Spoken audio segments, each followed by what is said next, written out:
feel. Hello, hello. Anyway, Everyone's having a lovely evening. I'm here on time. Like not even a minute late. I know. Special. But anyways, I didn't end up grinding like I said I was going to do. So we have no summons. Forgive me. We're probably gonna end up with only the summons from a collection for weeklies, and that's probably about it, to be honest. We don't even have enough of this. What do we need to do for here? Serums, activity. What even is this? Shrouded Requiem. Oh, don't crash on me. Hang them! Hang the aberrations! Oh, well, that's a way to start. The mist must be these damned aberrations doing! My, just because we don't fear the mist, we're seen as aberrations. Hey! What gives you the right to hang people for not being afraid? That's not fair at all! Kamui is just so give them a goofy. taste of your might as an aberration. Quiet. There are voices within the mist. I So they're just hereby chained and declare cuffed? the That's charge is unfair. against the aberrations. You stand accused of summoning the mist, sending the city into a walking nightmare. Allowing monsters from the mist feed on the sanity of the people, driving them to kill each other. I hereby sentence you. To death. There's something in the mist! Oh no. Stay back! Stop! This is their guidance. I just wanted to know what the event was. Desire, greed, joy, all shall be offered to them. They Oh, shall him guide again. you as you enter the mist. Whew, that was close. Thought I'd never taste freedom again. Time to find the real culprit. And make them pay. Let this malicious world behold what we are. The random guy in the back with the cloak. Ends here. The source of all sins and fear, too. Death. I hold a different Called it. opinion from the judge. Judgment overturned, sending you to investigate the mist. So, let's get to it then. Keeping your assistant waiting? How rude. Is this an introduction of Let's all the go. new characters or Into something? the mist. Into the Find the unknown. truth. Like, okay, I guess.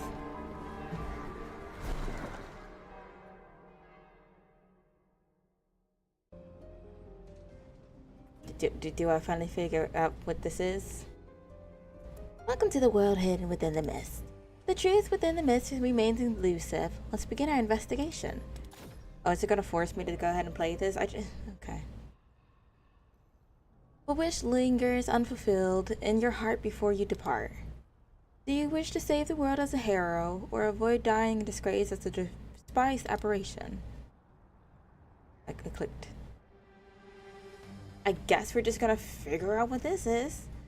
As midnight approaches, the full moon illuminates the lofty clock tower. A public hanging is about to take place there under the gaze of onlookers. The executioners shove the prisoners, bound tightly in iron chains, toward the gallows. That's my favorite steamer. I am well. How are you, Ozzy? Welcome, welcome. Stop pulling my tail, or I'll curse you even in hell. Death is at your doorstep now. That beak of yours won't save you anymore, wretched crow. I'm a raven. A raven, Madden said. How come? The raven Morgan curses incessantly while hanging upside down comically on its owner, who merely smiles calmly at the executioner. You're even sending my little raven down with me. How dare of you. If only I could live a little longer, I would have arranged a proper funeral for you first. You're all so defiant till the end. Hey, what do you think you're doing? About to kick state? I'm still up in the air. Who's going to die first? Ugh. Before she can finish, the executioner aims his gun at her, having noticed her attempt to break free and not wanting to take any chances. Bloodthirsty Siren ferociously raises her hand to attack the executioner, but the chains binding her wrists constrict with an almost magical force before she can make contact, cutting deep, bloody marks into her skin. Huh, pathetic. Of course, you'd rely on cheap tricks like these. If you got real guts, take off these chains and kill me with your own hands. Because I got killed and I came back from being AFK in OG Operation Genesis when I was barely an elder. I find that people find it very easy to go ahead and take like AFK players instead of actually fighting those who are active. Anything for like an easy point. Only after confirming the prisoner poses no risk of escaping does the executioner nervously lower his pistol, then viciously spit on the ground. Good morning, I want coffee and paper mom. He's turquoise drinking coffee. That's an interesting mixture. Hey, can't go wrong with a little coffee. Also, good morning. Welcome. How you doing? And I really got my Plesio. I don't know what a Plesio is, but that sounds interesting. They don't keep the, I'm sad because Mexico lost. Aww. Maybe next year they'll be able to win. They tried. These enchanted chains were custom made just for freaks like you. Don't bother trying to use those special powers of yours anymore. Behave yourselves. You deserve worse than death, you filth. I hope the cursed mist stays the hell away once these freaks are dead. Plesiosaurus is a water dinosaur. Ooh, that's an interesting name. The more you know. I'm sick of spending every day worried about getting caught in that fog and going mad. The executioner continues muttering irritably as he slips nooses around the necks of the prisoners. Hey! Don't you think my noose is a bit tight? A bit too tight, Mr. Executioner? It's rather uncomfortable. If only that worked in like the 18th century, like, no, not the 18th century. Like the 1800s. Is that the century? Shouldn't someone on their way to hell receive a slightly better treatment? For instance, I ought to enjoy another 100 years of freedom before awaiting the Grim Reaper's warm embrace on a cozy bed. Preach! And they didn't even let me have a proper last meal before we left. I want some millet cooked to the right consistency in milk, and... Shut up, Morgan. Does your brain only work at a time like this? Oh, come on. I'm about to go to hell. If I don't talk now, when else can I do it? We're all operations here. Can't you be a little nicer to me? Oh, if you shut up. Why isn't it execution time yet? I can't stand these freaks anymore. We're just out here chilling, just living our best life. Tough question for you today. Ooh, ask away, Maxwell. Cold moonlight envelops everything below as the hands of the clock tower gradually inch toward the moment when death descends. Opinion on anime bunny girl figures. If you just want them as a collection, I feel like it's perfectly fine, it's normal. But if you have, let me see, I just pre-ordered a 1-3 scale Junko Enoshima bunny figure. If you got time. That sounds interesting. I do have to look it up. I am not familiar with that. But I feel like it's perfectly fine if you just want it for like a collection. But if you do like how the Jujutsu Kaisen fans did with the Gojo figurines, you may want to just get a refund and put that back on a shelf, you know? Just saying. Deafening cheers erupt from the crowd below as they watch in anticipation like waiting for an enthralling theater performance. Yes, Ozzy? Not the one we're talking about. Hang them! Crucify them! Crucify them! They're not humans! Hang those aberrations from the clock tower until they rot! I'm going to send you a picture of her? Sure, okay. I'll take a look when I get the chance. These damned aberrations aren't afraid of the mist. They must have brought it here. Angry words flood the space like a tidal wave, crashing over the aberrations as they march toward their demise.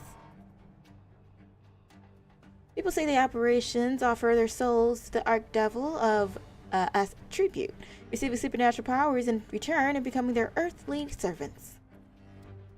Okay, I'll take a look at it later when I get the chance. The aberrations summoned the mist to manifest the Archdevil's will, allowing humanity's fear and despair to flourish as an offering to the Master.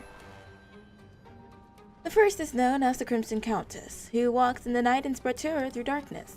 The second is known as the Bloodthirsty Siren, who endlessly thirsts for the vitality of warm blood.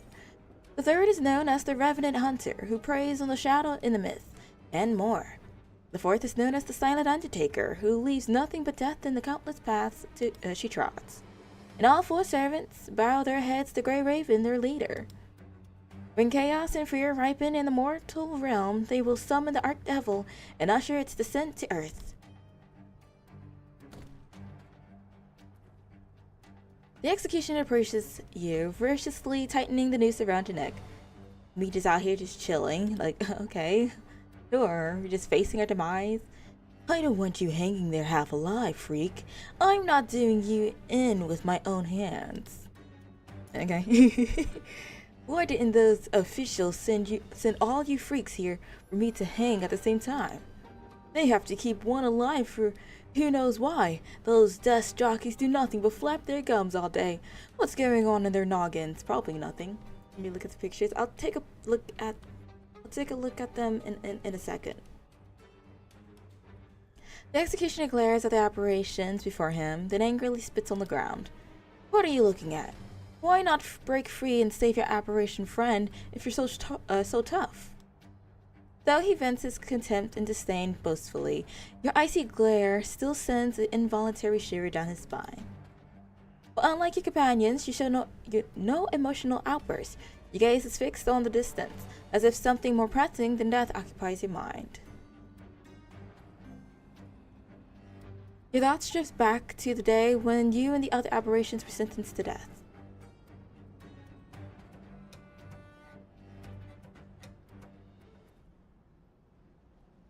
Firmly restrained by enchanted chains, you and the other aberrations stood in the center of the courtroom, while everyone on the bench glared at all of you with cold contempt. Order, order! I will now announce the verdict. Grey Raven and the aberrations are the primary culprits who brought the mist upon our city. You used it to trigger numerous cases of mental instability, which makes you the source of all evil and terror in our city.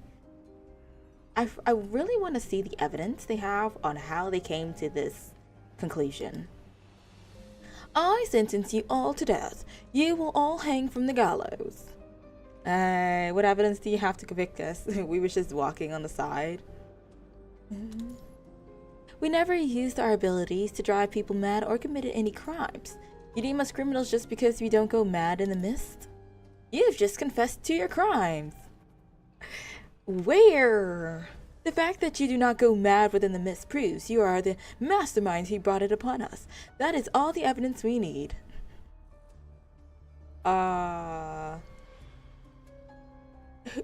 Who is our jury?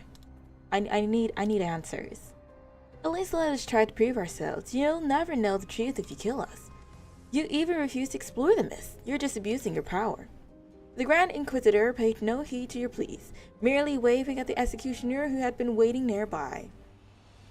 The evidence is irrefutable. My verdict is final. Take these aberrations to the clock tower and hang them tonight at the stroke of midnight.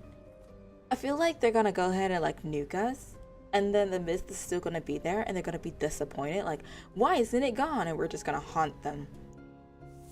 Understood. However, a voice from the jury seat suddenly spoke up, momentarily halting the executioner, who was about to escort all the aberrations out of the courtroom. Your Honor, on behalf of the Academy, I request that one aberration be spared to serve as our research subject. You want to keep an aberration. Don't you realize that would... Please, don't look at me like that. The Academy simply wishes to contribute to the research of the mist. What the leader of the aberration said has sparked some intriguing ideas. We'll keep that one. Elena. According to the record, she was the assistant of the aberration leader. I believe she could be the breakthrough that we need for our research. This will be crucial to the Academy's effort to uncover the truth about the myths, Your Honor. Faced with the scholar's request, the Grand Inquisitor's expression darkened visibly, but the tone eventually softened. Thank you for the likes. He knew all too well that this arrogant scholar was part of an intricate, unbreakable web of business interests and family relationships connected to the mayor. Request approved. I hope you and your academy don't cause me any trouble. A girl named Elena was quickly dragged away from your group violently. She's just like, why?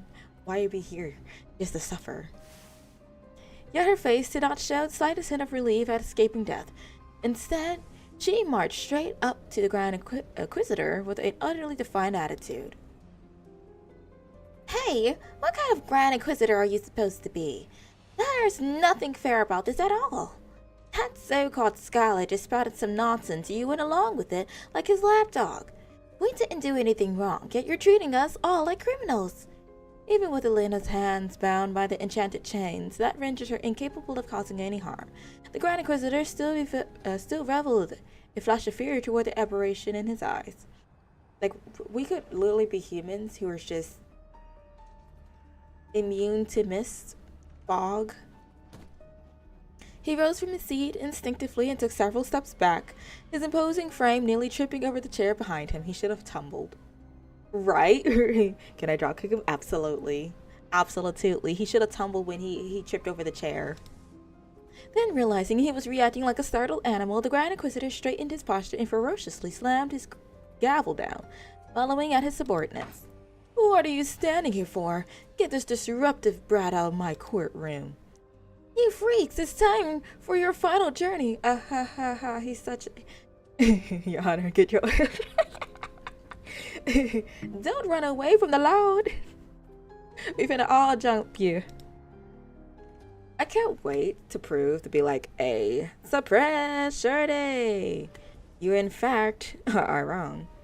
Oh, thank you for the follow, Maxwell. The executioner shoved you toward the exit of the courtroom, while the scholar ordered his men to detain the spared girl. But in that brief moment of chaos, the girl lunged towards you. Banzai! Even with her hand still bound, she still pressed close to you, as if to say her final goodbye. Justice! You're just gonna be Batman. Saibu, don't forget to wait for me. Okay. What are you doing? Get back! Faced with an unexpected turn of events, the executioner's expression suddenly darkened. As if unwilling to let go, Elena brushed her finger against your clothes, clutching desperately at the ribbon on your coat. That's gonna come far off.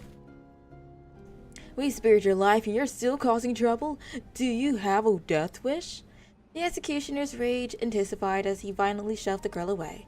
Finally dragged away from you, she continued to grip tightly the ornament she had just torn from your coat, seemingly keeping it as a final memento. As the executioner shoved you out of the courtroom, you silently turned back for one last look at the girl remaining behind. Live on for both of us. But Elena simply beamed with her usual radiant smile, treating this as a brief separation before an imminent reunion. Promise me you won't forget to wait for me. Okay, I guess. Eventually, the executioner's harsh rebuke snapped you out of your memories. We're always in a flashback. Every single time we have the chance, it's just in a flashback, dragging you back to the present. You're quite a tough one, aren't you? Not even a single word of repentance before your death? Like, they're so sure without any evidence. They just said, you. They're literally acting as if it was in the 1700s when you just so happens to be like a woman. Witch! Witch! Like, no, we are in fact not a witch, thank you, but whatever floats your boat, I guess. Ooh, with the tolling of the bells, the crowd that has been waiting below the clock tower can finally witness the grand execution of their apparitions. The execution commences. I'll start with the lunatic. Yet I said nothing. Name so blue. Ooh. The executioner, no longer able to contain his rage, approaches you and raises his sharpened axe, preparing to strike the trapdoor beneath your feet. You've all been deceived. We weren't the ones who brought the mist. Lunatic, save your last breath. If I knew how to fly a fighter jet, I would use every bomb in Just take him out. It'll be alright. It'll be alright. Like, I feel like if they had some reasonable evidence to be like, these folks brought this very toxic, poisonous gas that makes everyone lose their mind. Here's the evidence here. They held it inside their pockets, I guess. Smoke bombs. Then I'll be like, you know what? Fair execution, sure, I guess. But they're just like, they walked on a sidewalk. Boom. Probable cause. Like, give me a little more to go off of. The executioner sneers, gripping his axe tightly. Meanwhile, an eerie metallic sound rises. The enchanted chains on all of you are emitting a uncanny resonance, seemingly sensing some unknown power. Something in the darkness seems to be drawn to the apparitions, approaching like a shark to blood in the ocean. Everyone feels a bone-chilling coldness beginning to descend silently upon them. Fog rises, arriving before your death. Thick mist envelops the clock tower, obscuring everyone's vision like a formless curtain. Not 2 beeps. Oh, it's Morgan. There's something in the fog. Something big is coming. Hurry, let us go or else.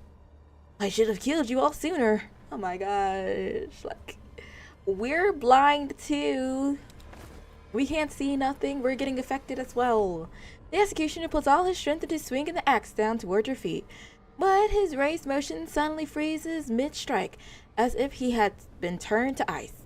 Like being controlled by an invisible force, the executioner turns around mechanically like a marionette, his eyes hollow.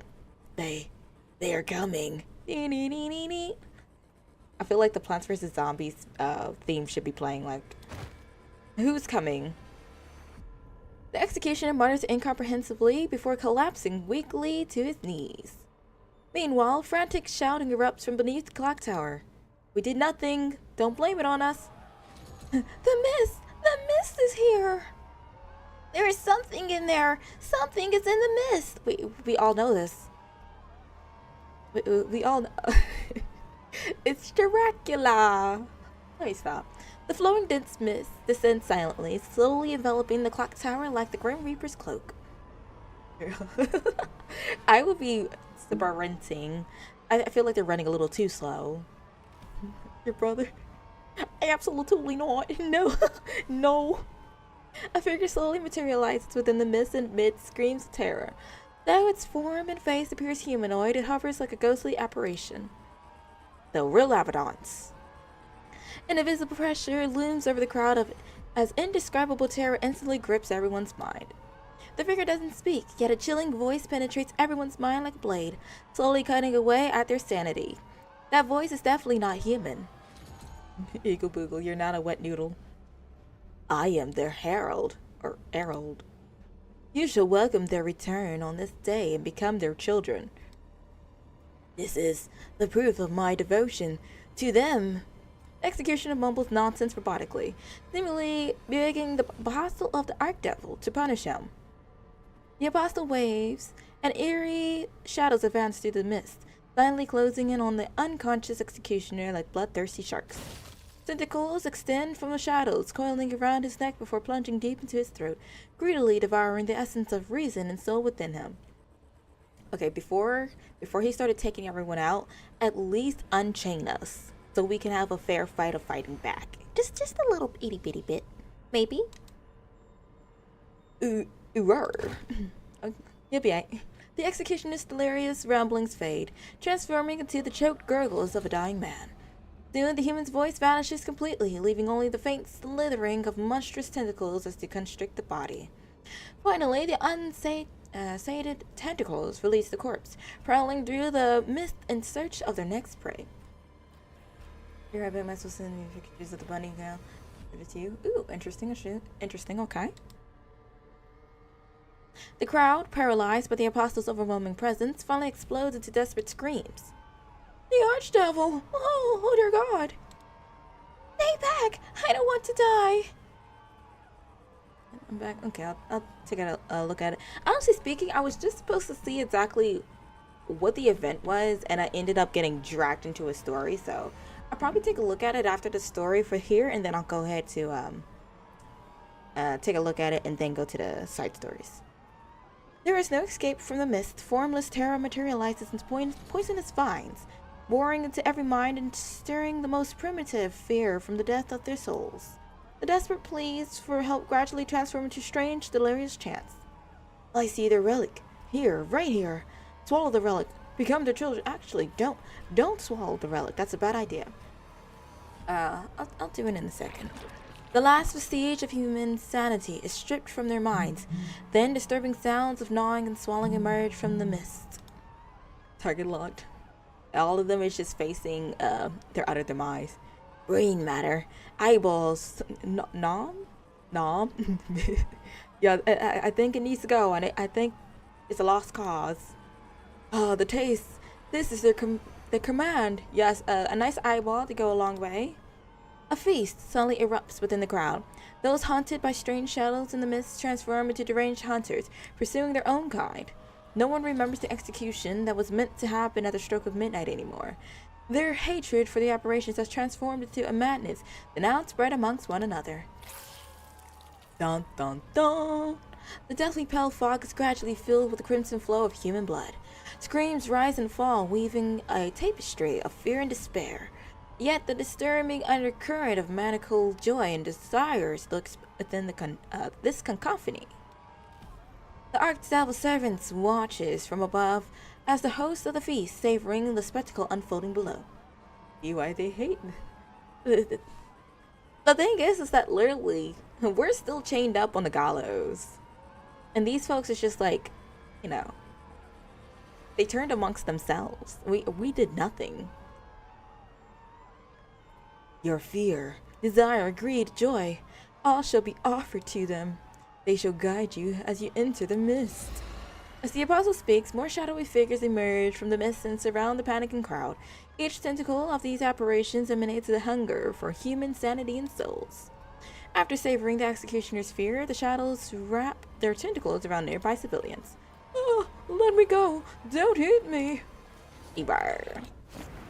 When another calm voice emerges, like fresh blood suddenly appearing in the deep ocean, it instantly draws the attention of the bloodthirsty sharks. Oh, we're here like we're the Power Rangers.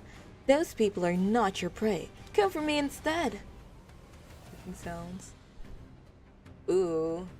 They're gonna be like the, what is it, the lickers from off of Resident Evil? And you just be like, "Arr. I see you, I see you, I see you." The haunting noise.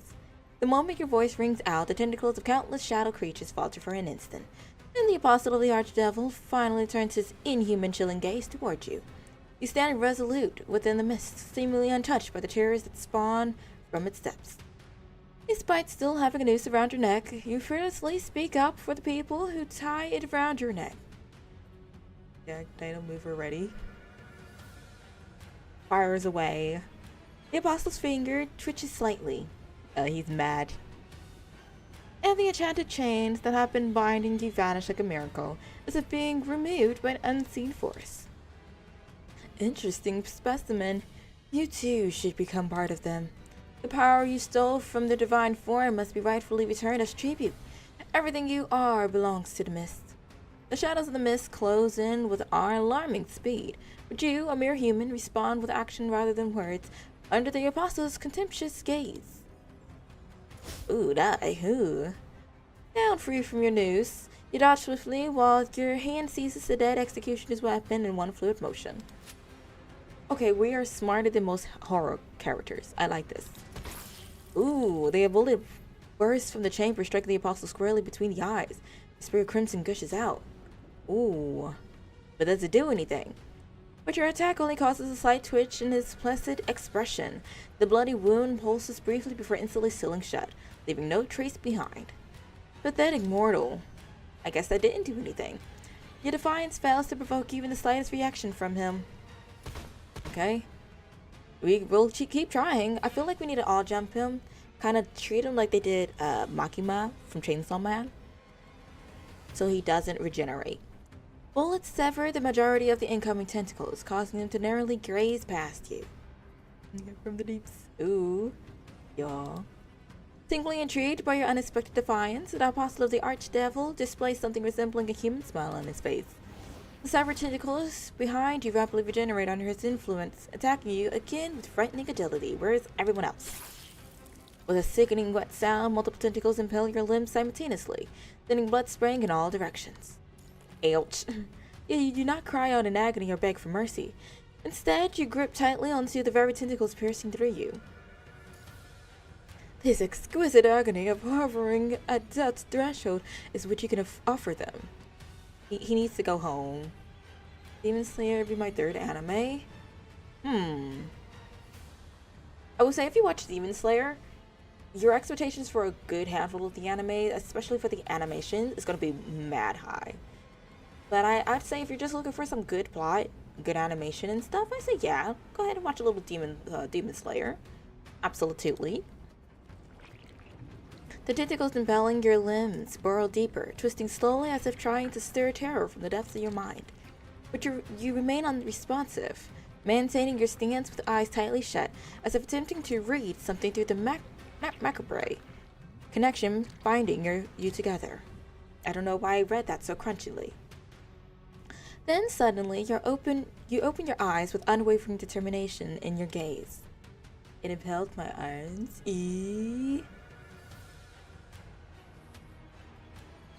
Look, I'm so unserious. Hopefully you are okay though, Ozzy.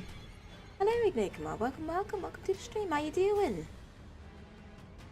It's as if everything that just transpired was all part of your meticulously crafted plan.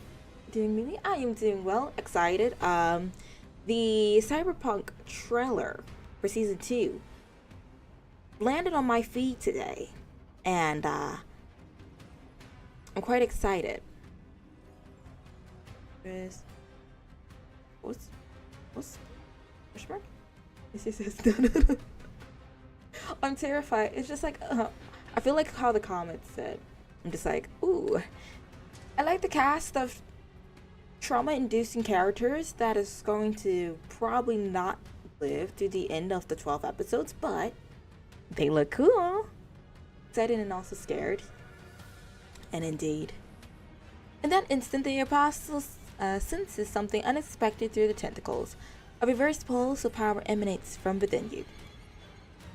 Mortal, do you dare peer into a deity's will? Maybe. You know, why not? Play Cyber 2077 to complete the saga. I am thinking of doing so. There's a part of me that's like, yeah, I could probably do that. But I have so many games that still has yet to be completed. We'll probably do a special stream when the official anime comes out. I'll go ahead and play the official. I know there's Phantom Liberty and it's the original, so if it doesn't take me too long, we'll probably play both Cyberpunk and Phantom Liberty. If Sukuna was there, that would be his playground. He would just be throwing the clock tower at the people. Also, this is not extra story for. I was trying to get to it. I wanted to see what the event was going to be, and then they threw me into story. But I didn't want to skip through the story because what if I miss something and then I have to come back to it? So, yeah. That happened. It's the Requiem thing. Yeah. I was like, oh, let me see what this event has to do. What it needs me to do. Is it like a little mini game or something? So, here we are with Bootleg Dracula. Story is not canon, I don't think so. I don't think so either. It's really just, like this guy here. They kept the same design, but now it's wonky. It's very wonky. It's more like an alternative timeline. I see. The mist is an interesting thing. Kind of reminds me of, what is it? Is it Mormons? I forgot which chapter was it. Chapter 5? I think it was chapter 5. It's kind of giving that. It will like be like a domain expansion, and its shrine. How you spell the first one? Malevolent. Yeah. He would just nuke everything. He'd be like, I'm tired of this, Grandpa. I think Eileen will become playable since they teased her probably in 2027. Ugh. That feels so far away. But alas, who knows? The day seems, the month, should I say, seems fairly fairly fast, so Eileen will probably end up coming in fairly soon. We're already in the 7th month of 2026. I'm reading for JJK season 4. It's probably gonna be fairly soon. I see a lot of anime that's coming out, so. Calling Bully Dracula, but don't worry, you will start simping for daddy soon. Oh, okay, hold on. Okay. We'll probably do this story next stream, to be honest, if it's still up. I think it ends on the 16th, so I think we have enough time to go ahead and dibble dabble. Enjoying the horde? Oh no. They're just gonna snatch me by my ankles. What I read from you are just shameful, secretive thoughts. They are living, breathing people, not your specimens. The anime only people I like Mappa is using AI, bro. And what happens? I've heard about what happens. I'd say, I don't think Mappa particularly is using AI. It's like for the Jujutsu Kaisen, I think it was the ending of season 2 or like the calling games.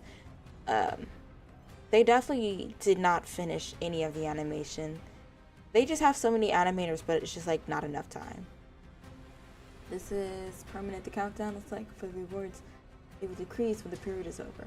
Oh, okay. So I do have a little bit of time.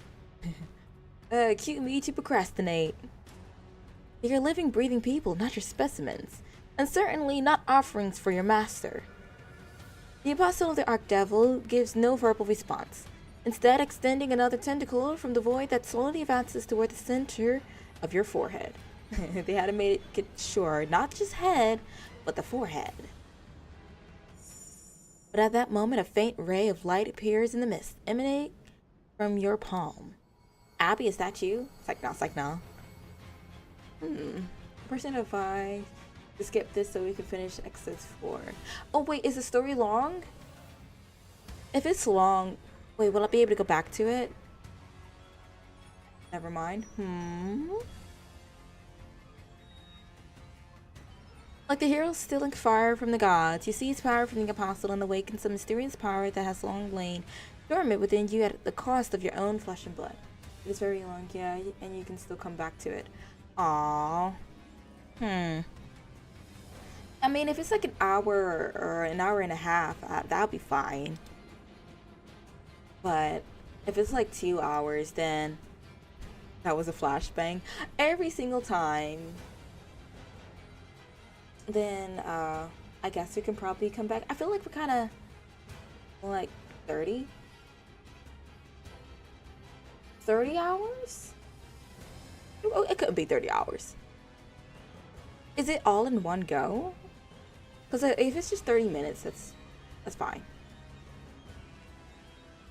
That wouldn't be too long, but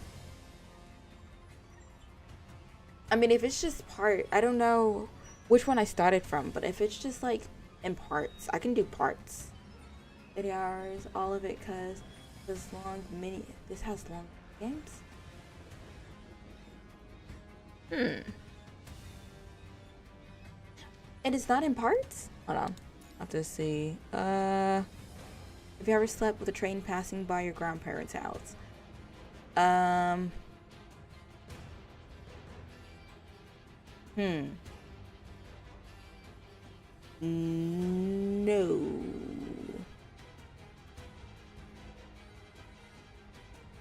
Don't think so. I don't even remember my grandparents' house. It's been years. I mean, technically they died when I was younger, so. Meep mop. Let me see. Oh my goodness. Here we go again. Stop it. See, this is what keeps happening to me. Okay, skip. Can I try to get free. Okay. Help me. Okay. I just wanted to see what this was. That's just fine. This was like six years ago. When is it even 6 years ago? I was like 12. Okay. I guess we'll come back to it. Boo. Would have been nice to finish it, but if you reckon that it'll take too long, then I guess we'll come back to it. We're probably never actually gonna come back to we're probably actually never gonna come back to the story, but if you deem it to be skippable, then skippable it will be. Because we were fairly close to finishing this. And then still struggling with some of the laws. It's been 2 years. Oh, sorry to hear that. Alright, let's go ahead and get this started. I mean, particularly though, it was just the story that I was trying to complete. Every time she gazes at the blue planet, she has an inexplicable feeling in her heart. The blue planet known as Earth is said to be the cradle of mankind, but in reality she has regarded the planet as her home. After all, she has been living among the clouds and stars since her birth. Her parents, who were once residents of Earth, never shied away from sharing stories with her about the former glories of mankind. This when I was 9. Aww. They said that it was an era of human ignorance. It was an era of human courage. It was an era when mankind was full of longing for all the beauty of the universe. She could not understand the true meaning of these words, but she could feel the sincerity hidden deep within our hearts. Pride, sentiment, and lingering pain. Like a somber needle stabbing in her heart, so she inevitably began to yearn for the blue planet. All who lay eyes on the blue planet could not help becoming enchanted by its beauty. It's a shame the fact that I have no clue what's going on. I done forgot again. Even while quietly viewing from afar through the observation filter in Babylonia, the softest nerve in your heart will be affected by it. Your siblings, Sparrow? I guess. We're just all twirling around. The storms described in stories do not exist in Babylonia, only on the blue planet. Rainbows described in stories do not exist in Babylonia, only on the blue planet. Why did humanity wish to free themselves from the shackles of gravity so urgently? They had such doubts. Flowers are a rare sight in Babylonia. Precious resources are not allowed to be wasted on flora solely for the purpose of viewing.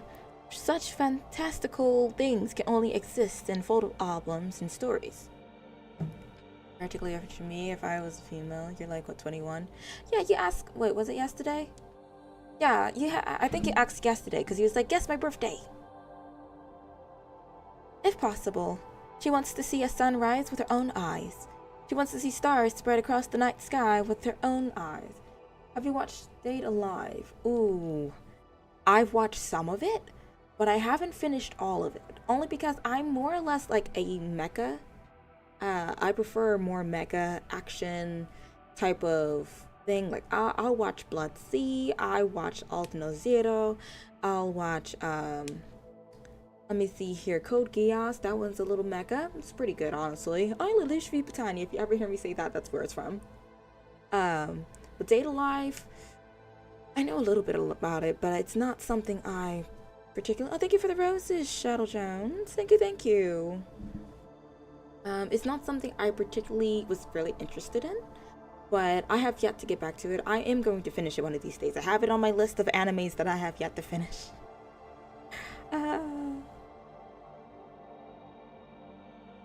Well, PGR did announce an official in-game collab with Data Live. Ooh, is this the time that I have to go ahead on a watch spree? Maybe like on the 19th, because everything is kind of getting switched around, that I'll be streaming in the daytimes just until the project for work is done. We may, if I can guarantee that I don't get like a copyright strike, maybe we can do like a little watchathon. That's an interesting name for it, but it's coming this year actually. Fair, okay, nice. But yeah, we could probably do a little watch-along, watch-a-thon, however you want to call it, and we'll go from there. If I know Ozzy also asked for Attack on Titan. If I could confirm that isn't gonna strike me as well, we'll do Data Live and then we'll do Attack on Titan. As it confirmed, Kurumi will be the playable character. I'm gonna have to look up who that is. I have zero clue who that is. Wait, is that does she have an eye patch? Eye patch with red hair? I meant, not red hair, Jesus Christ. Red dress? I feel like I have to look at her. I'm terrible with names. But hey, I mean, if it's a crossover, I'll take them. Just because they're a crossover. It's the crazy cannibal. Okay, well, I'm gonna have to take a look. My brain is not braining.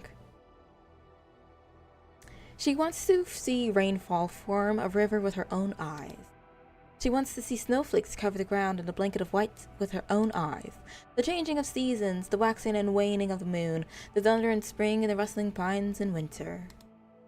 Fields of various grains, grassy hillsides where sheep frolic, verdant fields waving in the wind, banks where golden flowers grow, flocks of goldfinches, lush vineyards, barren seashores. If what is portrayed in stories really exist, snatching him up and I'm bringing him home with me. She really, really wanted to see it with her own eyes. Dot dot dot dot dot dot dot. I don't want to see that with my own eyes. How long has it been? She could not remember. Which seemed like only a brief moment also felt like an eternity. Selena Gomez. Oh, let me stop. I keep making that joke. She has black hair and has monochromia with a red eye and a yellow eye that has a clock symbol on it.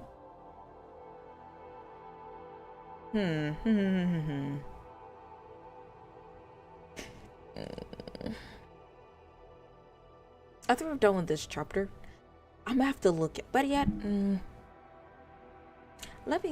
okay, first I'm gonna go ahead and see what Ozzy sent me, and then I'm gonna go ahead and see what thou speaketh of. Is that right? Yeah, that's right. This is right. Let me see here. Let me see.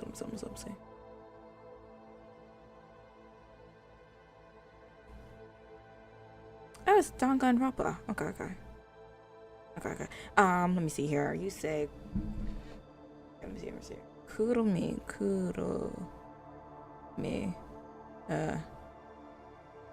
Date.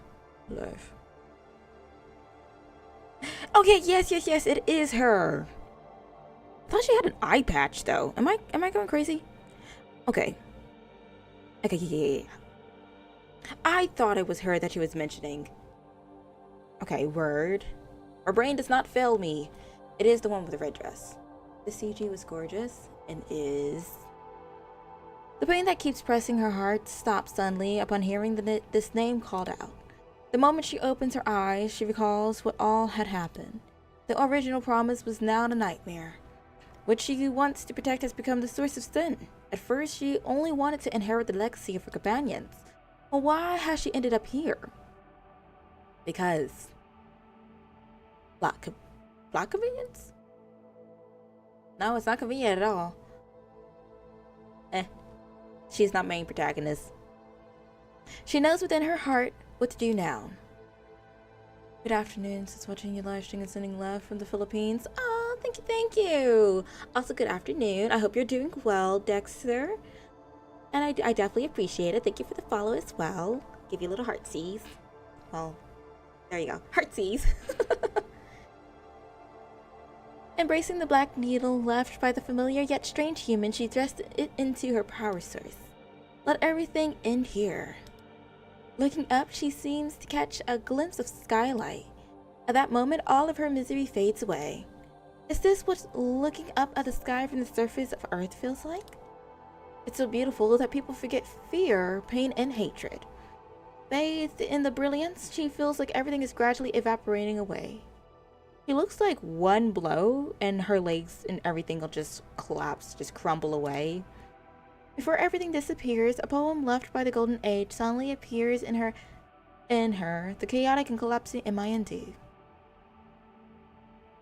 To see a world in a grain of sand, and a heaven in a wild flower, hold infinity in the palm of your hand, an eternity in an hour. Okay, we get it. You're trying to drop bars, rhyming and things. Oh, you know what I do remember? Because we were trying to figure out the original, where the red tide came from. Her remains lay quietly on the dry, scorched earth. The remnants of the scattered red tide squirms toward her like maggots. Part of the red tide once again attaches to her remains, absorbing her strength in preparation to condense her remains into the monster from before. One footstep onto the red tide. The deadly red tide ripples like a puddle beneath her foot. She stops, lowers her eyes, and looks down at the broken remains, as if observing a small flower poking out from within a crack in the rock. It's gonna be so interesting to see what they'll do with her 3D model. The state of life characters look like stick figures, so I wonder how they will do it. Not them looking like stick figures. You know, that's a good question. But I feel like, I mean, they pulled off a good handful of the designs for like all their other characters. So maybe they might add more like poof and fluff, or there's gonna be like a special attack for like the eyes. No, maybe not like what is his name? Not like, I think it's Iron Man. No, maybe that's a bad idea. Laser eyes, that'll be funny. That's a good question though.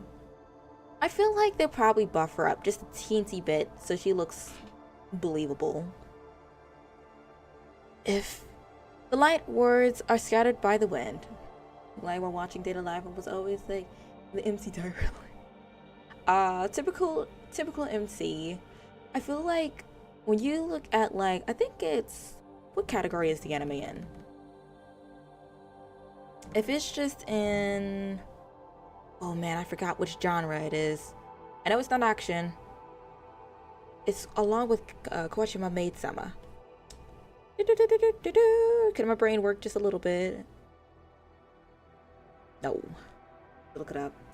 When you get like that school setting and stuff like that, the main protagonist is always really mediocre, which is why I avoid any animes that I watch. I try to avoid the school setting unless it's like no romance. You know, when you add romance or anything into that, school life, it's just the main protagonist is so Mary Sue coded, and copy and paste. A literal copy and paste of like half the main protagonist. It's quite a shame because I know they could probably make a really interesting main protagonist. I've seen them do it.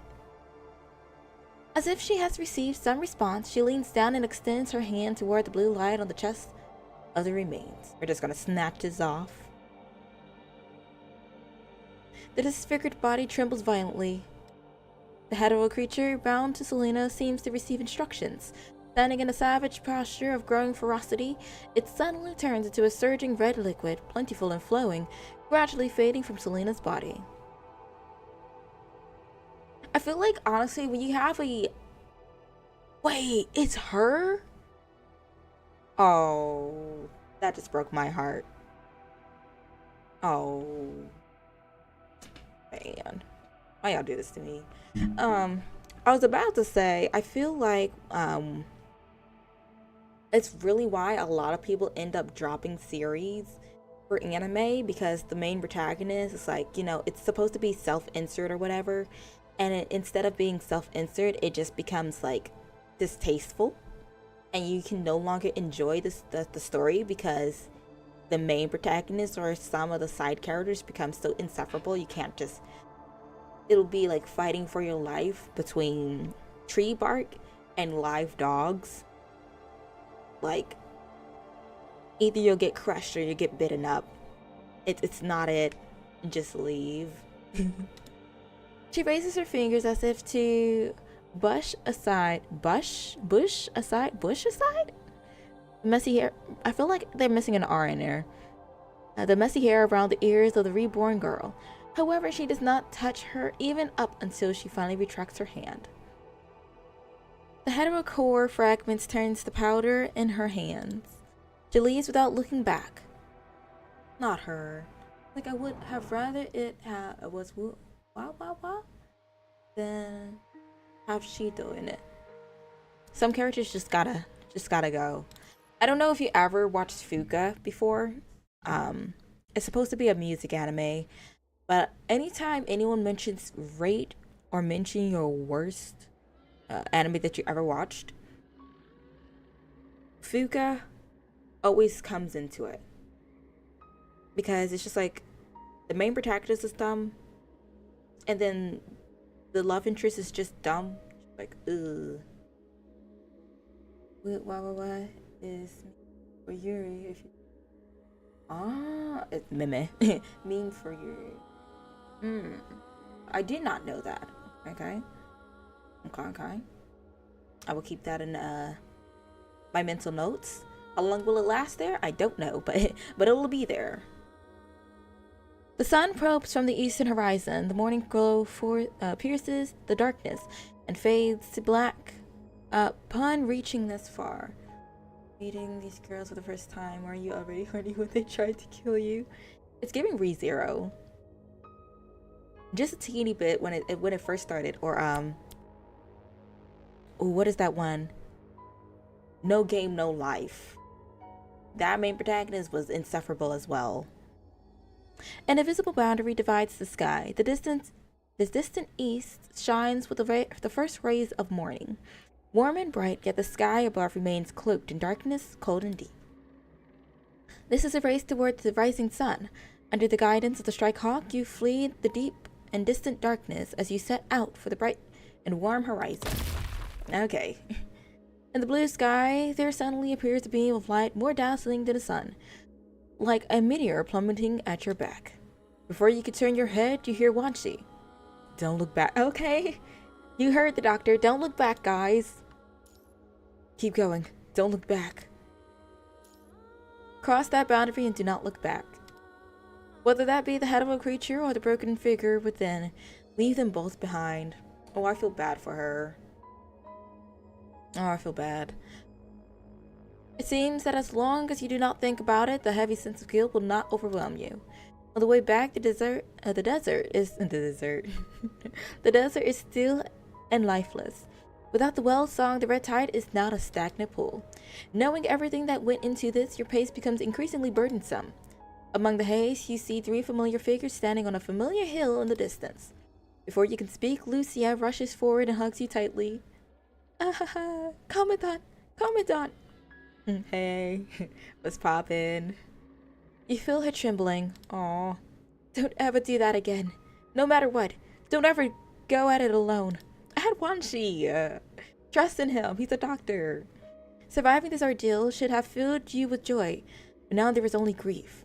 Looking around, you see Lee and Liv standing solemnly to the side. Only Lucia is here holding you tightly. When choosing to act alone, you never seem to consider their feelings. You feel as if they should be capable of understanding your intentions. At this moment, you deeply understand one thing. You should not risk your life as long as they are around. I'm sorry. Commandant, you really need to reflect. Everyone just casually scolded me. You could have died. How dare you? You really need to reflect on how you left without saying goodbye. The look on Liv's face remains serious briefly before softening.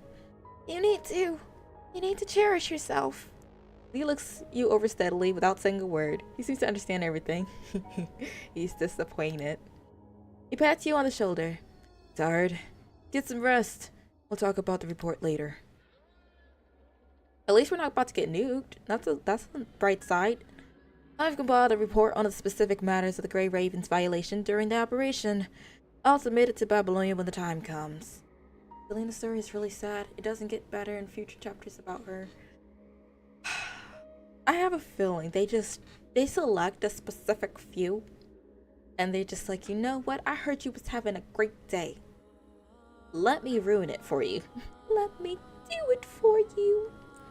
She just wanted to select a few that's just never gonna have a great day.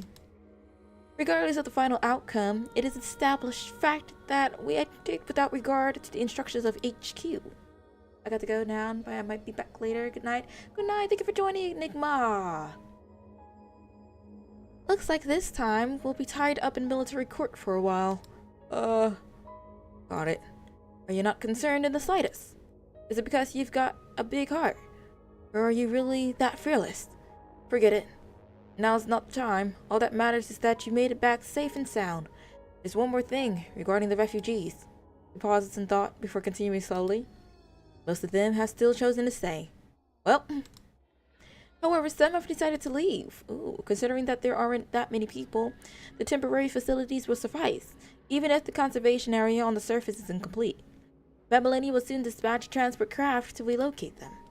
What about the others? Honestly, this environment has already become inhospitable for humans. Even though the red tide has stopped spreading, the remaining punishing virus has blocked their access to nearby cities. They won't be able to hold out much longer here. But if they choose to stay, all we can do is respect the decision.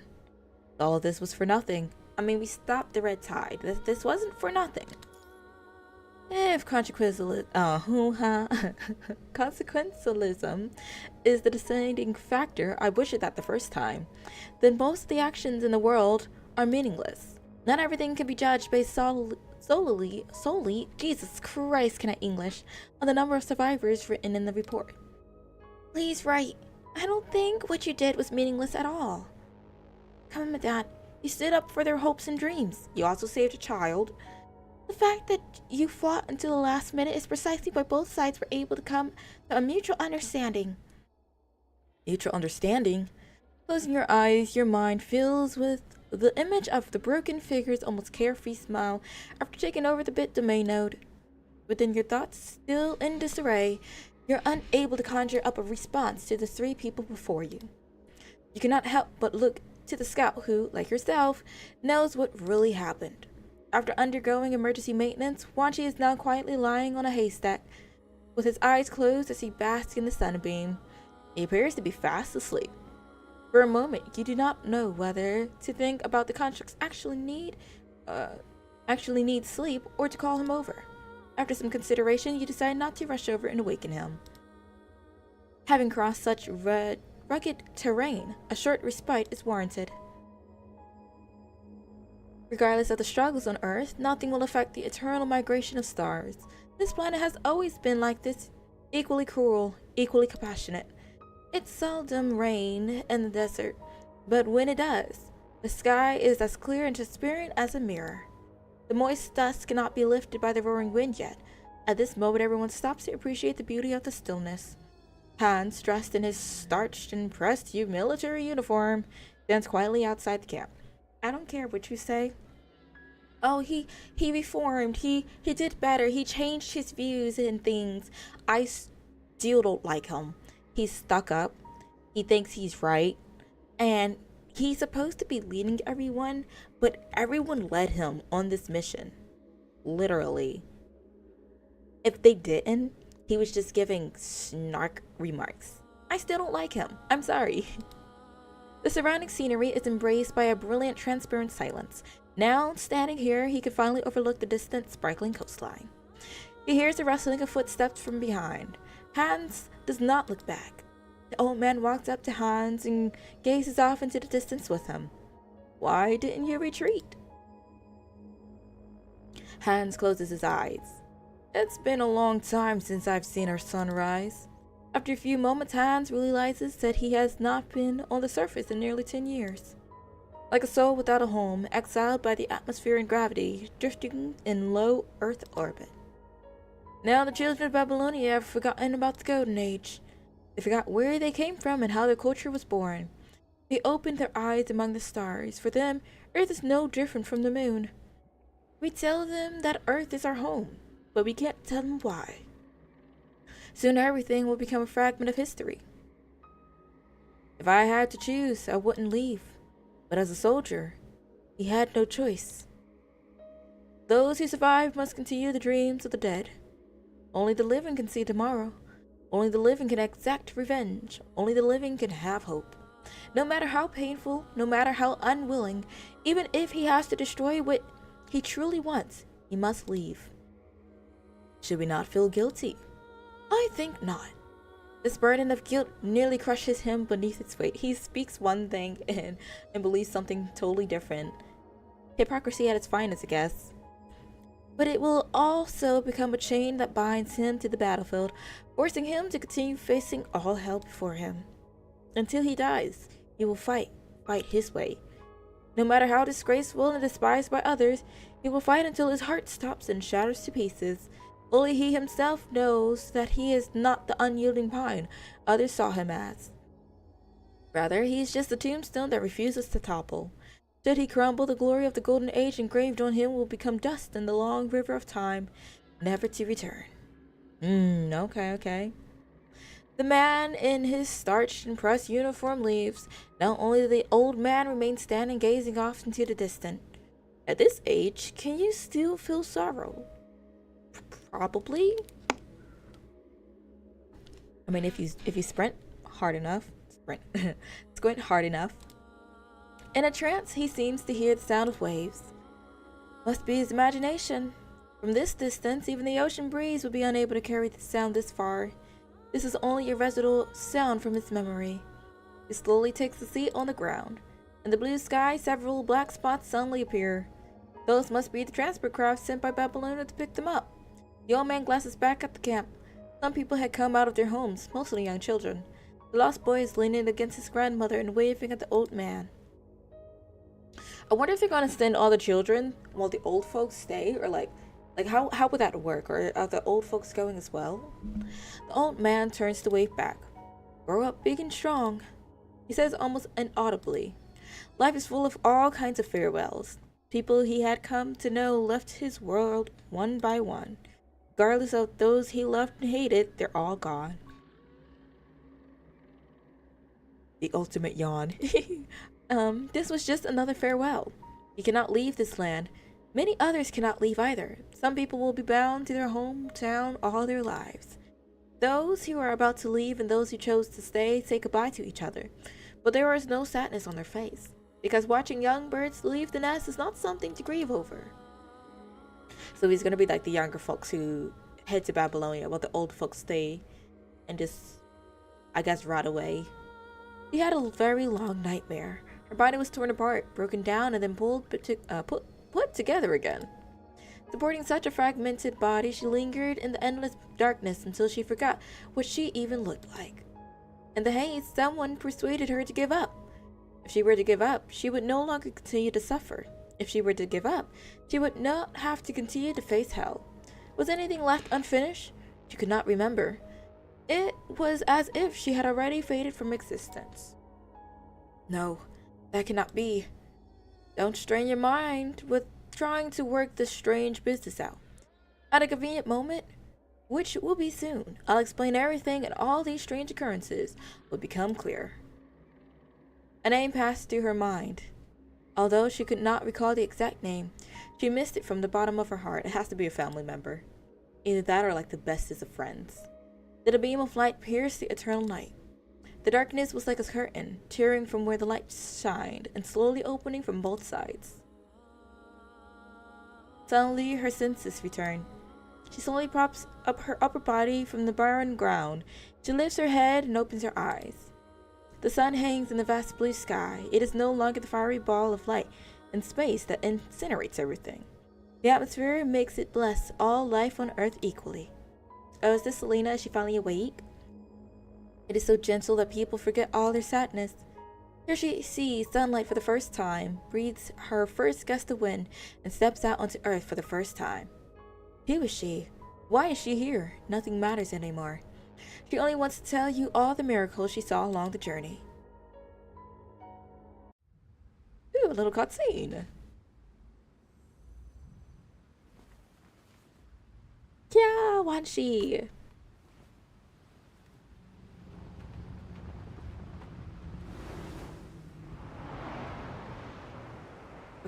Okay. Y'all know anything about brakes? Y'all look like you're speeding. Oh my gosh, she's awake. Hello, Selena. Selena Gomez. Is that you? Okay, I'm not gonna lie. That cutscene kind of ended abruptly. Wanshi does not look happy. Wanshi, why did you put such a strange tasting can in your maintenance capsule? You ate it? Not even Kamu could have choked that down. I could smell it a mile away. I thought your recovery room had been raided by mustard gas. Kamu's noisy voice projected from the direction of Wanshi's recovery room. Though the open door of the recovery room, Wanshi sees the cans that have been put in the cabinet. Kamui accidentally discovered a slightly swollen metal can in Wanshi's storage. It reminded Wanshi of his distant past. I know that had to smell foul.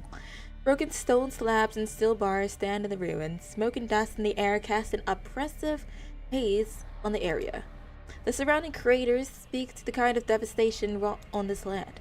Oil flows quietly along the terrain, filling craters along the way, and finally gathering in recesses of the street. I wonder if this is the backlog of Wanshi. Do we see baby Wanshi, maybe? A pair of military boots steps into a puddle, causing black ripples to disturb the oily surface. The ripples bump into a mechanical arm submerged in the oil. Right at that moment, the mechanical arm ceases to receive a signal, stirring it from silence. It twitches wildly, grabbing onto the surrounding wreckage as it tries to free its broken limbs from the crushing weight of its ruins. Finally, its attempt at dragging itself out is ended by a dull thud of a gunshot. Looks like there are some stragglers. I thought all the corrupted near the southern defensive line were alerted by a large-scale cleanup, and a suppression operation led by the Egrets. Whoever those are. The shooter slings the rifle on the shoulder while it is still cooling down. Ooh, no, I cannot. No meow. Then looks down at the corrupted he had just stopped from moving. Wanshi, the file I'm looking for still isn't popping up on the scan. What about you? Oh, okay. Come on. Is that you yawning again? Are you working on what? You could say that. Wanshi. Damn it. He fell asleep again. I need his skills for sleeping. Because anytime I hit the bed, I am just tossing and turning. He probably went to sleep in his chair. Forget it. I'll just... Troy, you should probably lie down for a second. Oh? Hearing the sudden sound of the silent comms, the construct known as Troy performs a tactical roll to the side, avoiding a burst of air as it ruptures by his ear. Okay. It was the sound of the attack from a large corrupt suddenly appearing in the front of Troy. Troy, and now I can hardly breathe. I'm sorry.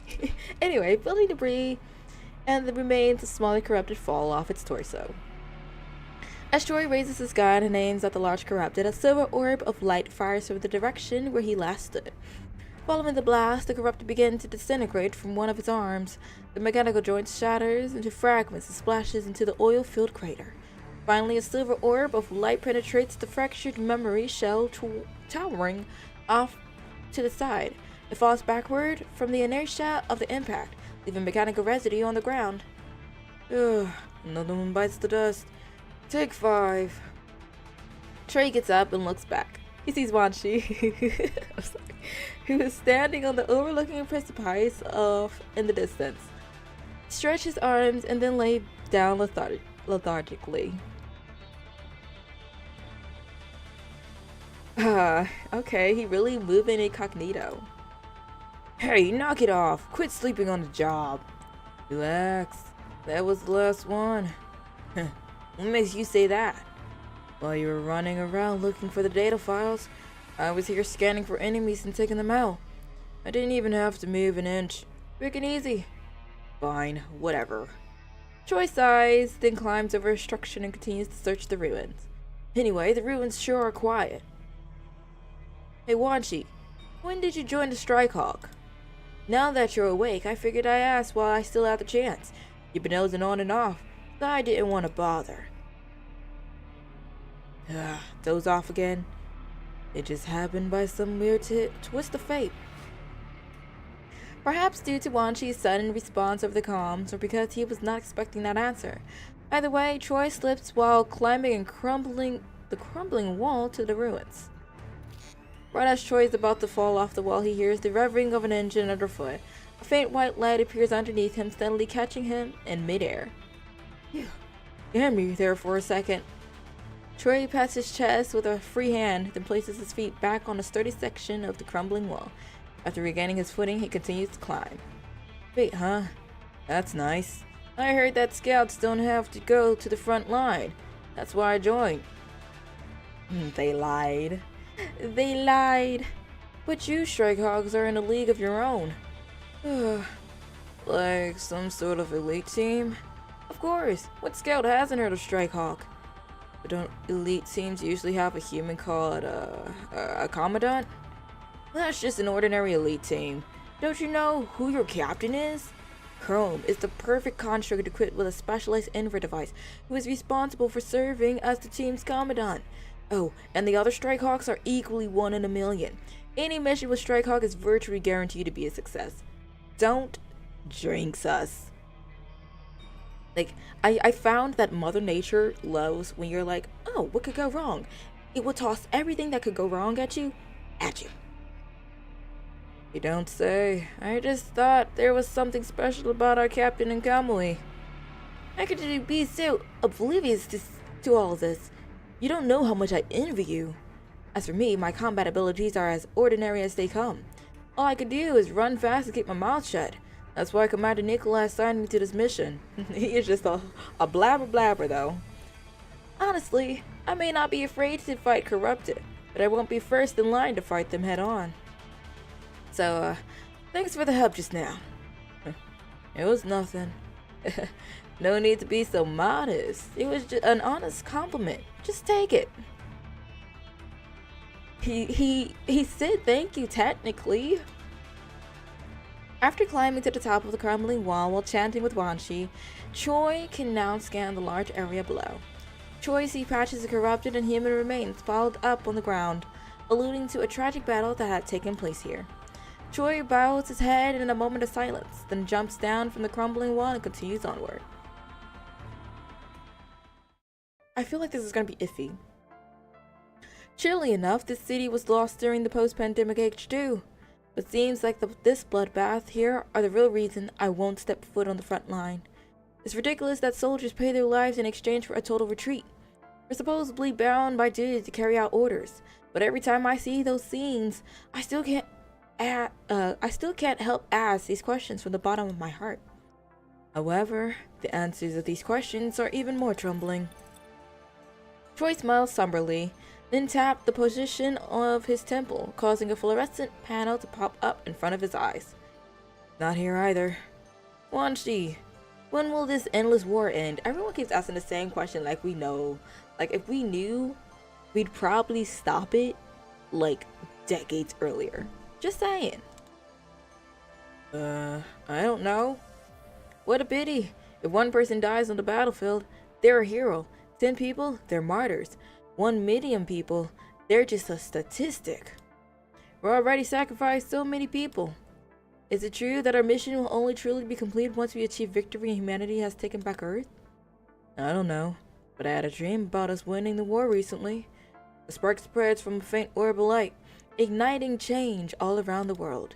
Finally, the spark ignites the entire Earth, but gradually fades after burning. Even if we win a temporary victory against the corrupted, the punishing virus won't be eradicated so easily. But welcome back, Ozzy. It was just a dream, though. It's just not a dream. The punishing virus has caught us off guard more than once. Just as human beings have spent millions of years building their own civilization on the surface of Earth. Also playing a game, what did I miss? Pretty much, we eradicated the main lead for the Red Tide, went home, came back, and now we're on a different mission. Or I feel like this is a flashback for Wanshi, but you have a sister in the Philippines, cool. Not exactly, but sure. We'll say that. But that was about it. I think we're having a flashback for Wanshi. This is an entirely different mission that we're on now. The punishing virus is also adapting and corrupting the land in its own way. If we don't find a way to eradicate it, when conditions such as environment and time align, one day the punishing virus will evolve into an existence beyond our comprehension. Well, but at least it hasn't come to that yet, has it? It's always best to plan ahead, but we still need to live in the present, right? Sure. The comm links become silent again. Thoughts fill the MINDs of Choi and Wanshi. They continue to perform their respective tasks in radio silence. They would hate to see me coming. I would be just singing on it. Do you remember the 20th day of December? I can hear them now. Hush, we're trying to focus here. Looks like the battle here was especially brutal. Even the foundation is deformed. Blah, blah. Eesh. After confirming that there are no signs of life up ahead, Choi puts down his scope and walks out of the corner of the ruins. Can you play music? depending on what it is. Wanshi, everything checks out on my side. I'm going to head down the Tilted Foundation and investigate. I suggest? Sure. Maybe. Yeah, you can go ahead. Remember that one song I told you about? I don't. I do not. I have no clue. About Emmanuel. Oh yeah, I do remember. Yeah. I remember something about Emmanuel. Alright, I've positioned myself in a vantage point nearby. We could probably go ahead and listen to a little bit of it after we're done with a little bit more of the story. Or probably do one or two more. And then, if happenstance, well, I'll probably listen to like a minute of it. Just for safe keeps. If happenstance, though, the stream flags it, then I'll turn it off. Just to play it safe. Alright, I've positioned myself in a vantage point nearby. Wow, that was fast.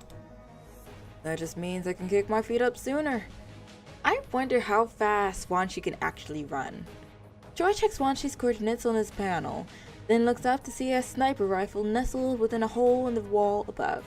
Wanshi leans up against the wall and yawns. You've even set up your weapon. Now I can count on you. Joy leaps forward and arrives at the cluster of buildings under the deformed foundation. But you noticed it too, didn't you? The marker for the file we've been looking for is flashing in the ruins. 3 minutes 20 seconds. Okay. Tis fine. We'll finish our mission once I collect it. Copy that. Let me check the scan. Alright, I should be able to enter from here. 2 collapsed stone slabs on the left and right support each other, forming a space just big enough for one person to enter and exit. Troy kneels down under the stone slab and steps into the dark ruins in front of him. I feel like this is a bad idea. But I mean, go for it, Troy. However, just as Troy wants to move on, he comes into contact with something hard. Don't let it be corrupted. Huh? A panel isn't showing anything on display. Scusa? Outsiders are not permitted to enter. Who's there? I'm asking the same question. Troy, get out of there. Listen to Wanshi. Sprint. A strong shock interrupts Troy's conversation with Wanshi. The building ruins that Troy entered suddenly shake violently. Sprint. Rumble and steel bars collapse for the second time. Troy and debris fly out of the collapsed ruins and hit the opposite building, stirring up a cloud of smoke and dust. Right, sprint. Ooh, no, that's not good. A dark figure exits the collapsed ruins. The mechanical grinding of machine parts can be heard coming from its torso. Is it friendly? Wanshi's vision module can only detect an intricate machine and a head tightly bandaged, as if out of punishment or atonement. But Wanshi and Troy's panels pick up nothing to scan on the scan. The Babylonian equipment is useless in identifying the figure. Just jump it or something if it isn't friendly. No corrupted response, no constant response, not even a human response. The flashing light on their scanners indicate that the equipment is operating normally. Not the kaboom. You just immediately nuke it. It seems friendly. Maybe we aight.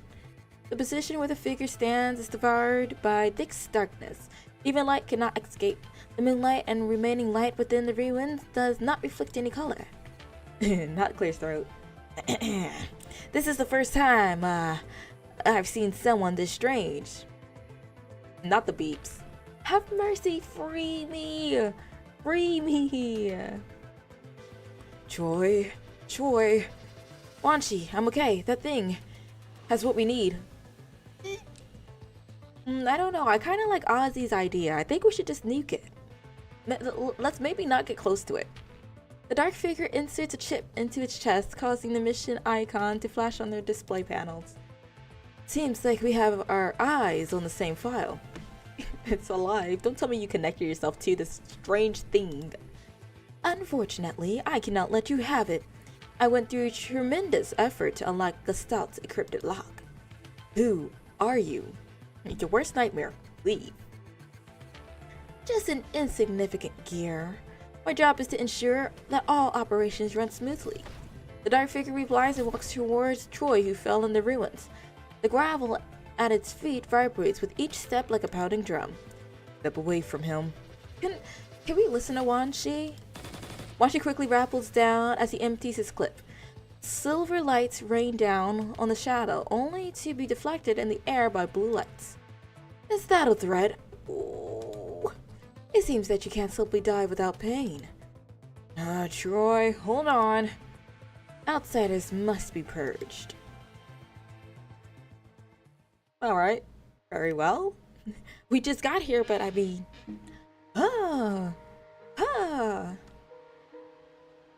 I guess it's time for us to throw down.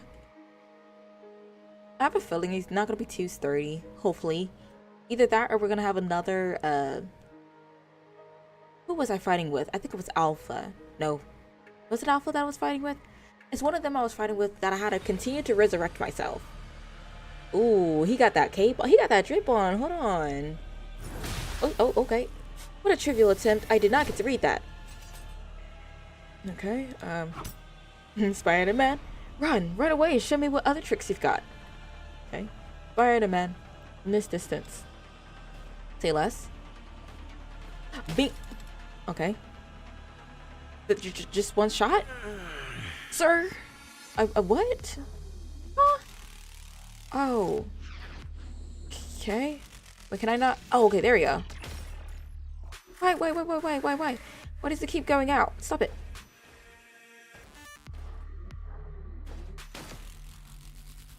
I hate the fact that it mattered that it keeps going out. That's very infuriating. Wait, am I hitting the wrong? No. Okay. Stop. I smashed a vampire. I have infinite blood. That's an interesting answer. Interesting question. Okay. Oh. Okay. Jeez. Hold on. Okay, well, I'm burning myself. Oops. Leave the current. Oh, okay. Let's go. Yoink. You're a nibble one, I guess. He's not giving me an option to, like... I guess we, Oh. I'm trying to understand what they're trying to have me do here. Oh. Ah! Okay, I guess we go backwards then, eh? Yoink. Spider-Man. Spider-Man.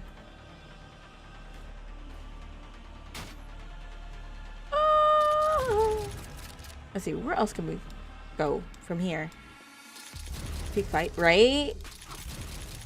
I didn't expect to have like a back and forth thing. This is not exactly my cup of tea. What is this music for?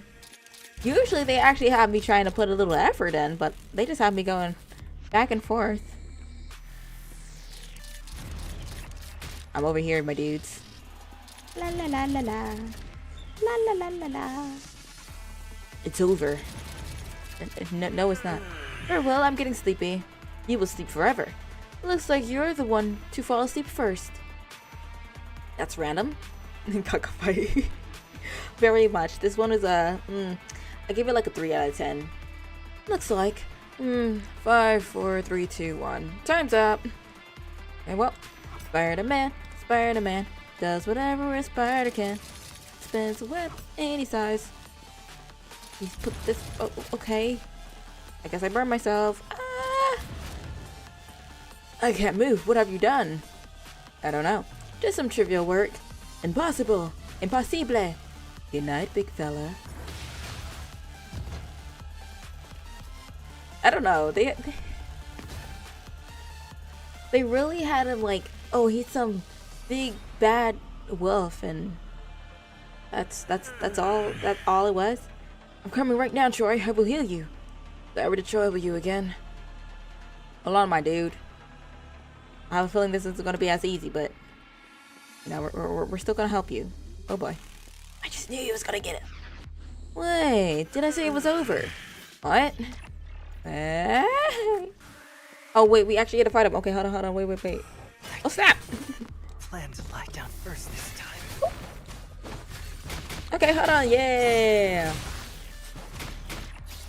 Is that all you got? Ouch! Early to bed. You can't blame that on me. What? I don't think I can. Wait, not this. Una note, bloody human? I don't know what that means. They really nuked me. I could have defeated him. Gears grabs Wan Shi by his head and lifts him off the ground. Oh, I was saying, what are you fighting for?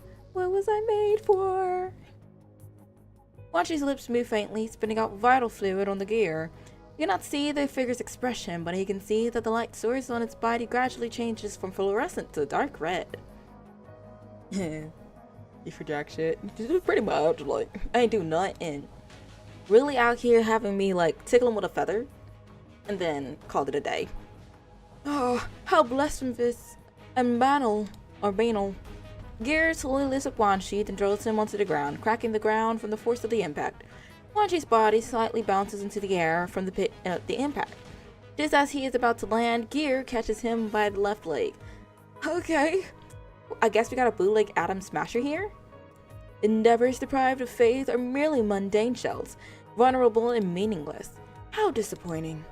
Gear speaks, slamming Wan Shi into the ground on both sides like a doll in the hands of a child. Gear lifts Wan Shi above its head and slams him down again. Okay, the Incredible Hawk, I guess. You may be weak, but you still manage to withstand a beating. Foolish one. This continues for some time, but the thrashing from Gear appears to be slowing. Gear looks down at Wan Shi clenched within its right hand to discover that it is covered in a layer of frost. Due to the numbing cold of the frost, it had no idea that a layer of ice had formed. I'm confused.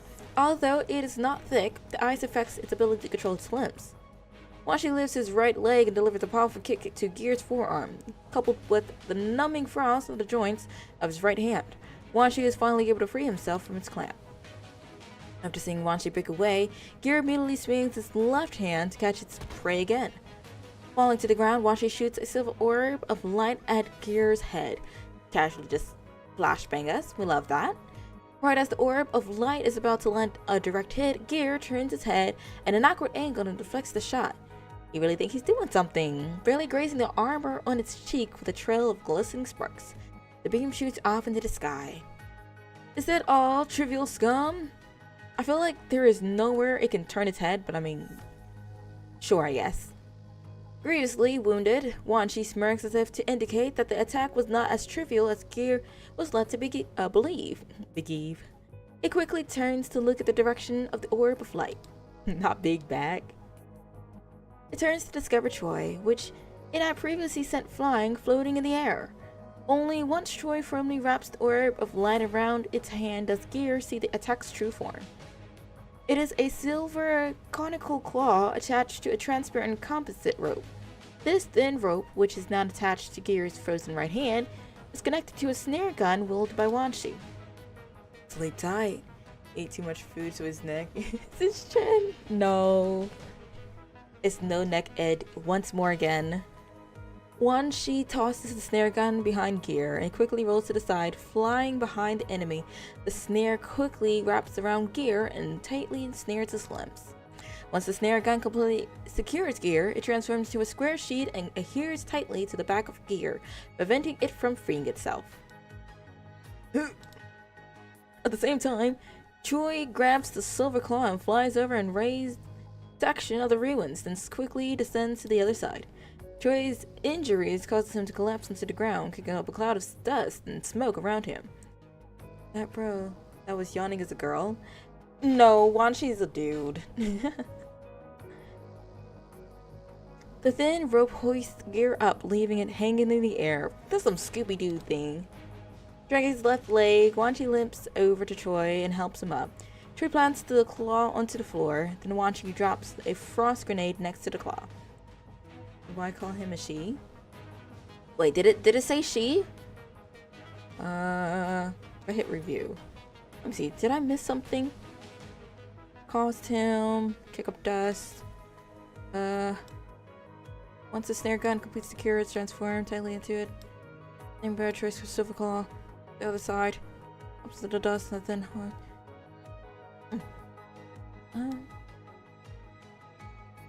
if it did say she, it probably was a typo. It probably was a typo. Maybe his name. Wanshi? Oh yeah. Yeah, that probably is. Oh, mix you up. Yeah. Choi plants the claw into the floor, then Wanshi drops a frost grenade next to the claw. Right as Wanshi and Choi leave, the grenade activates and freezes the claw to the floor of the ruins. That's a crazy way to go out. Looks like our equipment won't hold up much longer.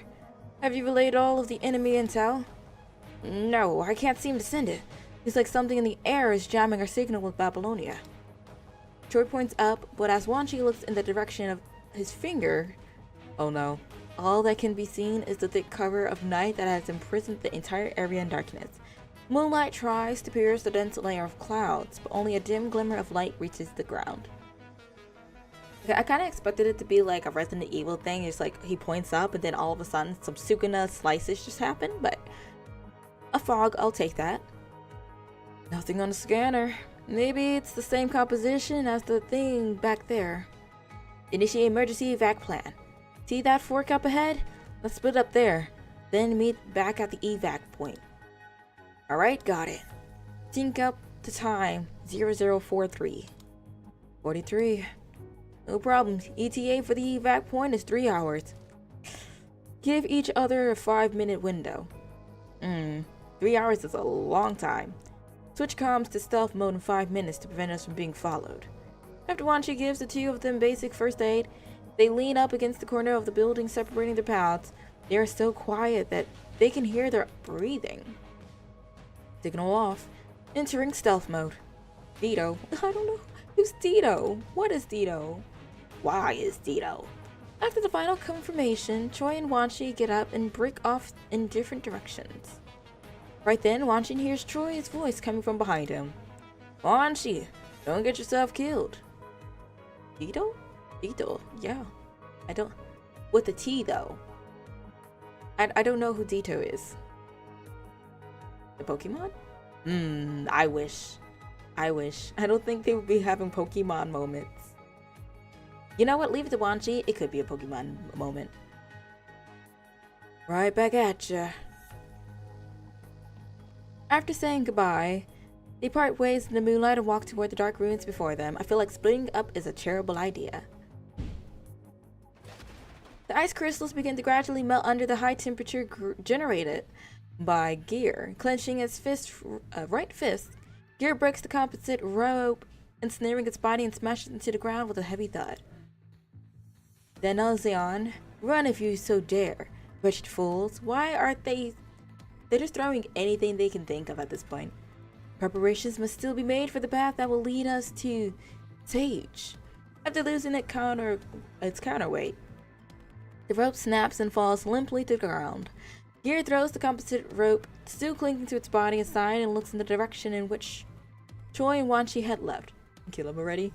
I wish they kind of did that. I have a feeling something bad is going to happen. Choi is being given too much screen time. You know, it's too promising that he's going to live that I have a feeling they're going to nuke him. And since he's free now, and he got the data, it's definitely going to be Choi meeting God fairly soon. This may take longer than anticipated, but all potential threats must be eliminated. Ooh. Wanshi odorously makes his way through the abandoned city and crater-filled streets. Moonlight cascades on the broken buildings, casting overlapping shadows like the timorous depths of a lake. The night breeze passes through an open building and blasts Wanshi with hot wind and gravel. Tasty. Ravaged by war, buildings throughout the city have toppled to their foundation. Some are no longer covered by roofs. Others are now only empty shells. The disjointed buildings that still remain standing appear ready to collapse at the slightest gust of wind and sand. What do these flags mean, okay? Trans or bi? To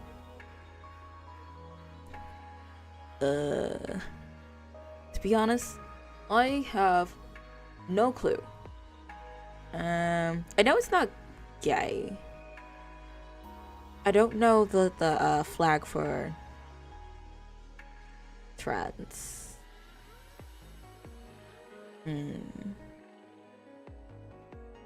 I feel like it might be bi. I'm not too sure. The monotonous scenery continues to extend in front of Wanshi. No matter where he goes, he sees similar ruins. Confused. I am confused all the same. I unfortunately have no clue. I am probably the least knowledgeable person to be asking for that there. Looks like these painkillers have stopped working.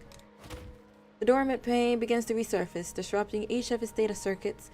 The severe pain causes Wanshi to stumble to the ground. No! Wanshi, now's not the time for a nap. Don't blame me, I'm very innocent. Keep going, or else Chrome's gonna yell at you again. Oh. But I'm spent. Wanshi's eyesight begins to tremble slightly. Did he not bring any painkillers with him? Is it only for one dose? The sound of the wind in his ears becomes distant. He feels himself drift away from the world, like the sensation just before falling asleep. Now's not the time to sleep. I can't. Chrome, come get your child. Ooh, shoes. I'm sorry. Right as Wanshi's body is about to forcibly shut down his vision module due to his injuries, a figure appears before him. Who are you? A human? No. I must first. The stranger walks closer, but his voice becomes more distant. All Wanshi can feel is endless darkness. Come back to us, Wanshi! You can't put happy music when he just passed. My guy is practically dead, and you're just like, hooray! Hooray! The light blue flame at the bottom of the transport craft burns up the debris on the landing site, creating a circular area for hovering. The wind pressure generated by its hovering blows the clothes worn by the construct sitting on the ground. This is Mother Goose 3. Sorry for the wait, Kamui. With his great sword strapped to his back, Kamui stands up and smiles at the transport craft as it lands. You're late. You're later than usual. Well, we encountered some interceptor drones upon entering the stratosphere. They didn't pose any threat, but they still delayed us on our way here from Babylonia. Huh? What are drones doing at that high of an altitude? No idea. They showed low signs of corruption, so we mistook them for allies at first. You don't say. Just as Kamui is about to board the transport craft, his smile fades into a more dignified expression. I hate to do this, but let's return to Babylonia before going to the next objective. Huh? But... The pilot wants to continue asking him, but when he sees Kamui's expression, he realizes he was not making these demands lightly. Did we forget about Wanshi? We just skipped characters. Understood. Thank you. Upon saying this, Kamui boards the transfer craft and connects to Strike Hawk's encrypted channel. You realize it too, Captain, haven't you? I have. What kind of mission has Wanshi been assigned? Why would he need to operate in stealth mode to avoid danger? I am not authorized to have access to this mission's detail. All I know is what Nicola dispatched members for each team on a top-secret mission. Where are you now? I'm in Babylonia on my way to the bridge. Why the long face, Captain? What? Sorry, I've been worried. Relax. No one knows how capable Wanshi is than you. Ooh, who's gonna tell him? Who's gonna tell him? He's able to overcome any difficulty that comes his way. And he's a natural at whatever he puts to his mind. I said that backwards, but okay. In other words, nothing stands in his way whenever he decides to get serious. He is out cold on the floor. Even if something really happens, we'll save him. I don't want to be the only one left to put up with your crap. Hey, Crow was gonna get you for that. That goes both ways. Sorry I couldn't help but get a little nervous. This isn't the first time I've had to pull you guys out of all sorts of strange places. Right, so as I was saying, just relax. Regardless of what the higher-ups have to say, our duty as Strike Hawk will stay the same. You're absolutely right. Chrome, the Strike Hawk captain, reporting in. Chrome enters the bridge and gives the standard military salute to Hassan and Nicola standing in front of the holo screen. Hassan turns and nods to Chrome. Nicola retains a dignified expression and stares at the screen in front of him. Chrome, what brings you here at a time like this? Not dropkick. I'm here on behalf of my team. I know I have no right to involve myself with top secret missions, but as their captain, I must be responsible for their lives. I have reason to believe they have encountered an unexpected threat. What are you trying to say? They might die. We need to save them. Chrome looks directly into Hassan's eyes and speaks solemnly. I'm here to request permission for Strike Hawk to carry out a rescue mission for Wanshi and the other dispatched on the top secret mission. Nonsense! What do you think is the meaning of a military order? We can dropkick him. I never liked him. Dropkick him. After hearing Chrome's appeal, Nicola finally shifts his gaze away from the holo screen in front of him to Hassan and Chrome. Military orders are missions that soldiers must obey, sir. I do not object to your order. However, I stand here on behalf of those involved with the hope of minimizing our losses. You. Right as Nicola is about to reprimand Chrome, Hassan stops him. What makes you say that? Thank you for the opportunity, Mr. President. I was dispatched on a low-risk mission to patrol and survey the Arctic Ocean. Combined with the local climate, it would be more reasonable to assign it to Arctic Fox, since they are better equipped for cold environments. This top-secret mission surely plays important tactical significance to Babylonia. However, the Spec Op member appeared to have encountered an issue that has resulted in the necessity for a stealth evac. I believe that it is because the Spec Ops member have encountered an issue that is beyond their capabilities. The failure of this operation is bound to hinder the process of recapturing Earth. Therefore, I highly advise dispatching additional personnel to conduct a rescue mission and complete the mission with a larger team. They went from murder at the start to calm. Right, we just cruising. We're just chilling. We got tossed and thrown around, but we're just cruising for a bruising. I believe you two are also looking for candidates to form a rescue team. Correct. Except not to conduct a rescue mission. Rather, we need to ensure that Babylonia acquires the necessary intel. Understood. I'm sure there are also certain criteria for select personnel.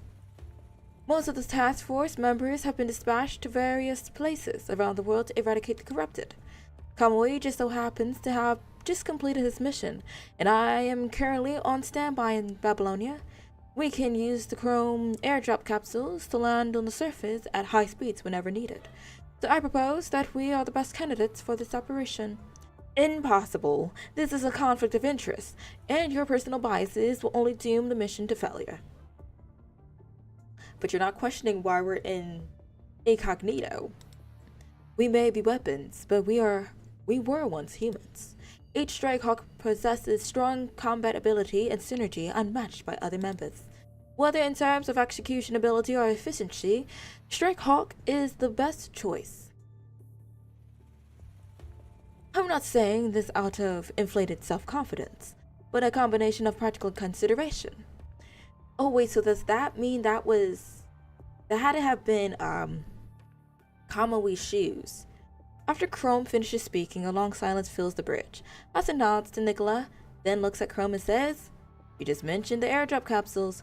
We're currently running trials on a new model that we've recently developed. We can't guarantee its safety, though. Understood? Well, it seems like you've already made your mind up. But did you stop to consider why the Arctic Ocean Survey's mission was assigned to you in the first place? No. Because there are a few issues that only I can solve. If that is the case, then I will immediately resume the survey mission and rendezvous with Arctic Fox once I complete this mission. I heard Asmoth say that the modifications to your frame are still in the trial phase. Continuous high-intensity operations put a lot of strain on it. The impact is minimal based on past experiences. Not to mention, this would give me an opportunity to put it to the test and see what requires further optimization. You can't just talk of big game. Young people always overpromise and underdeliver. Oh my gosh, I can't.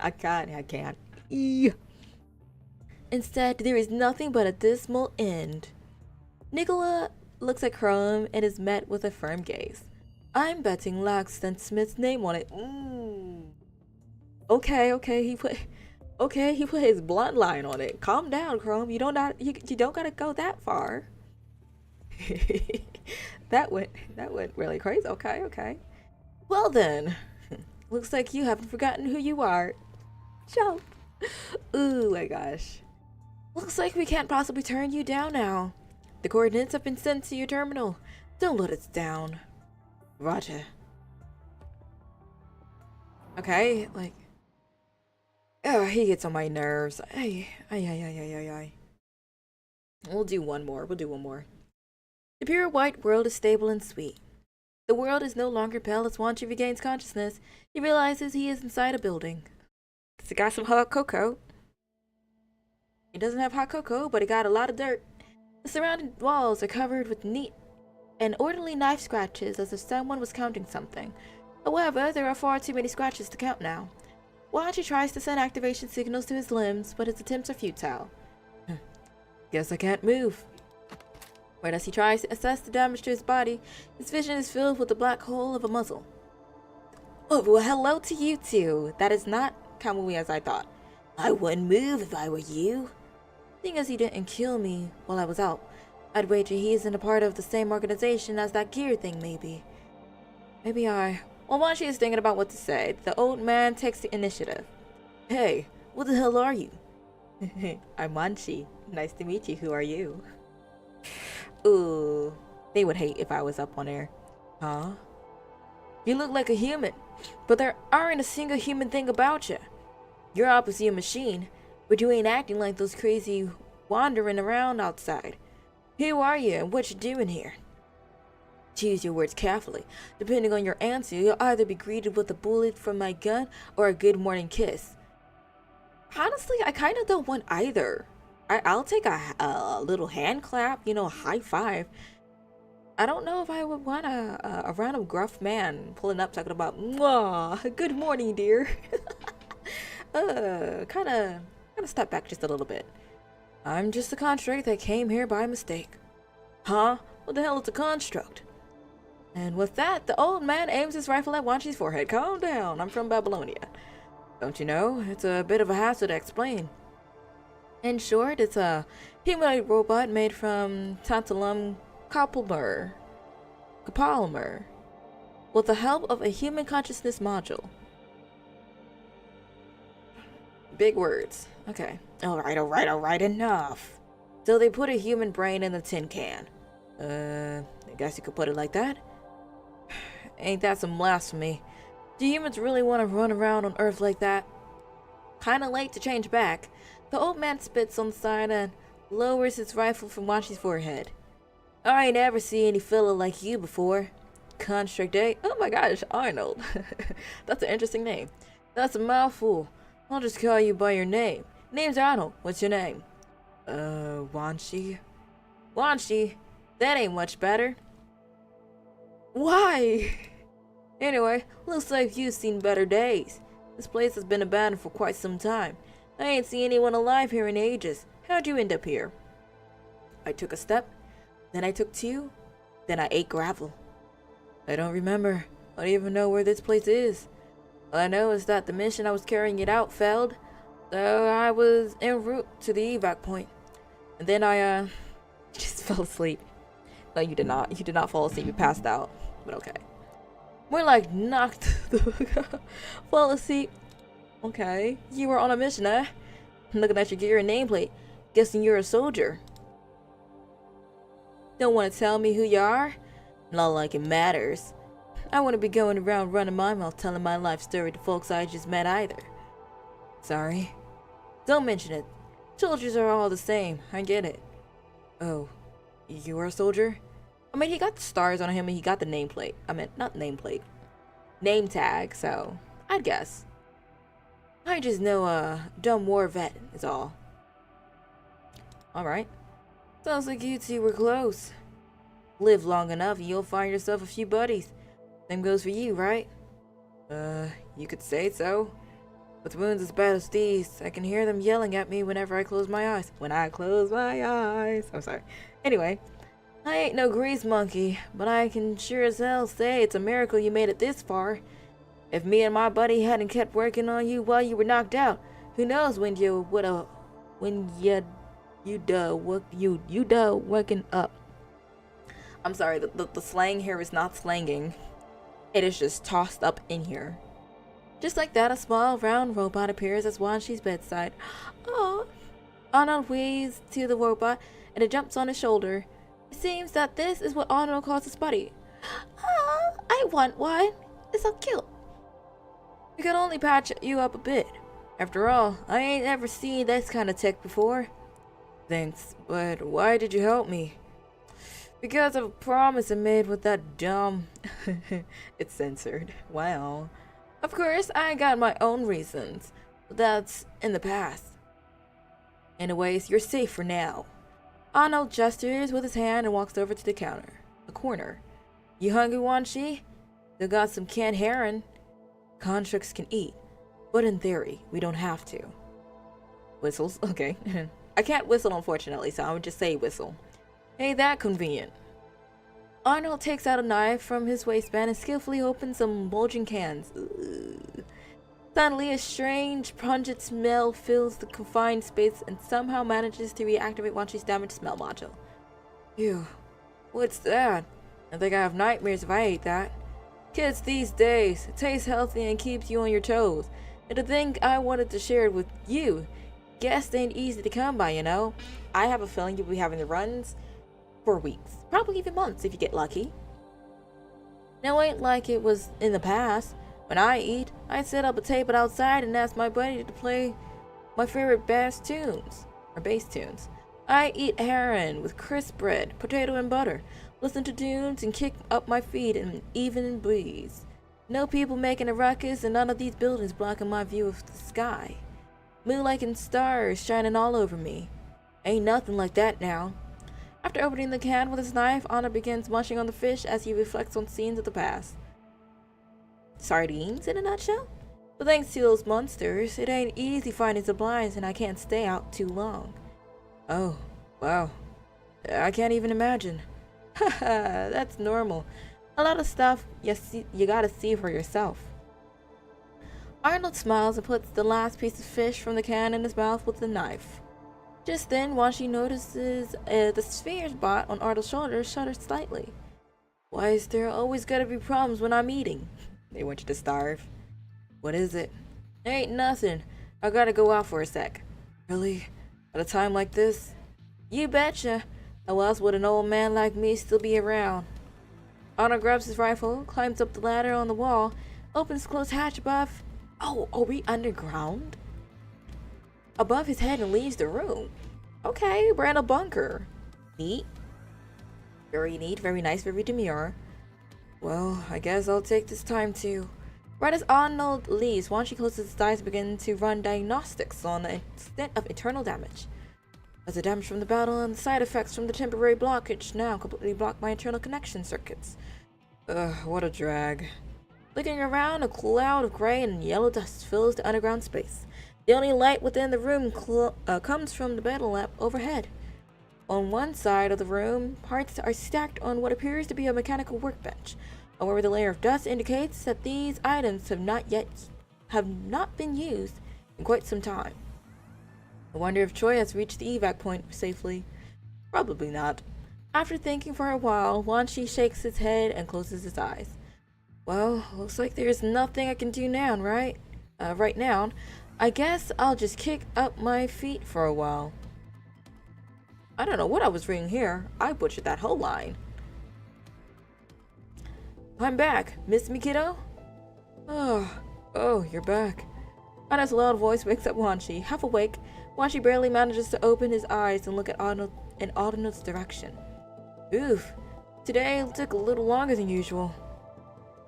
After climbing down the ladder, Arnold throws his rifle to the side and collapses on a shabby sofa in the corner. I don't know why, but there are more of these damn monsters wandering around outside than ever before. They're wandering around like a herd of sheep. Could it be? Don't worry about it. I took care of them already. That means the item that we're looking for is like nearby. Wait, don't tell me he has it. Ooh, that would be crazy if he actually has the documents that we need. Anna reaches for his windbreaker, then quickly points his finger out in front of him like a shooting gun. All the top actors used to do this. Oh, you don't say. You kiddos don't understand why women used to fall head over heels for this kind of thing. I'm sorry, my dude. I'm clueless too, and I am one of the women's. Arnold's mouth curls into a half-hearted smile. He crosses his legs and reclines on the sofa. I wonder if those monsters are acting so strange. It's got something to do with labeling you as some sort of fugitive. I cannot read. This is definitely gonna be our last one because my brain is defying all means of logic to read properly. Yeah, I think this place is going to be crawling with danger here soon. You leave while you still can, Arnold. Who the hell do you think I am?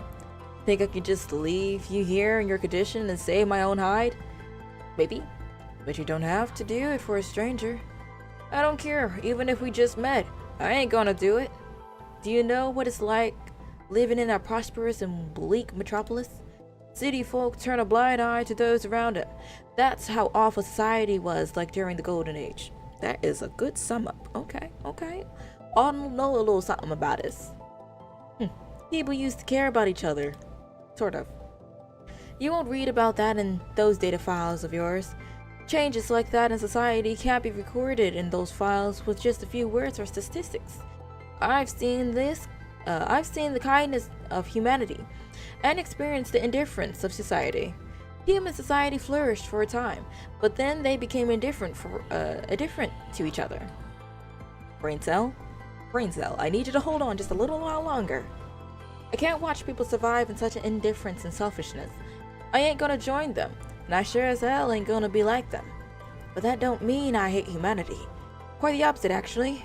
We can't just give up on others, no matter who it is. Calling it escaping sounds nice, but it's really just weakness.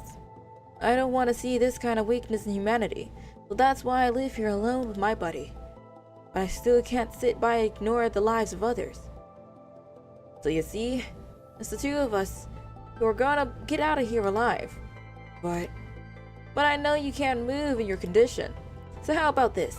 I fix you up, and we get the hell out of Dodge. Huh? Don't underestimate this old-timer. I used to be a doctor. Everyone used to be a doctor. Okay, give me some of your skills. At least I have something on my resume. I used to be a doctor. That's how I managed to modify this old body of mine and keep it up and running for so long. Arnold walks up to Wanshi and lifts up his coat, revealing numerous surgical scars covering his body. I see. But it ain't easy operating alone. That's why I built my partner here to lend a hand. Arnold straightens out his clothes with one hand and pats the sphere bot on his shoulder with the other.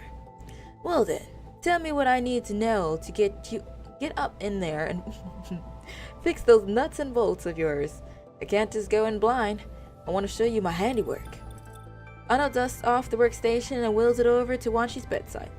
Like you said, time is of the essence. Let's get this over and done with. Fair? Aww. We'll see if we can get out of Dodge another time. Okay, let me go ahead and claim this, and let's go ahead and do our weeklies. So let's try again for the 80th time to go ahead and pull for Alpha. Let's just auto clear. Make it easy on us.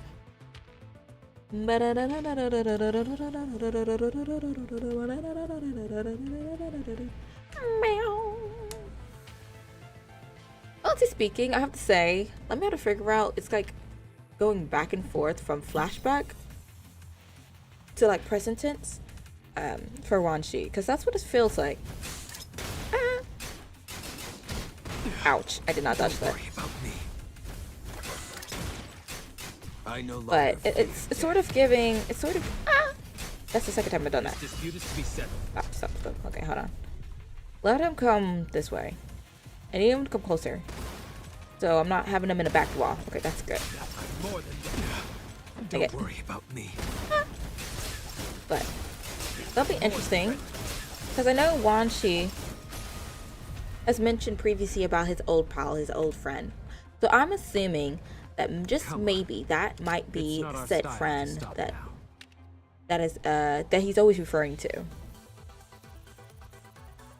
But if that's not the case, then honestly speaking, I have no clue. My theories are destroyed.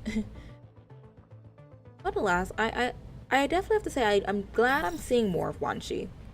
I have a feeling he's going to be replaced fairly soon. Okay, that was trash. Whoop. There we go. I no longer fear death. See, I got a little something on me.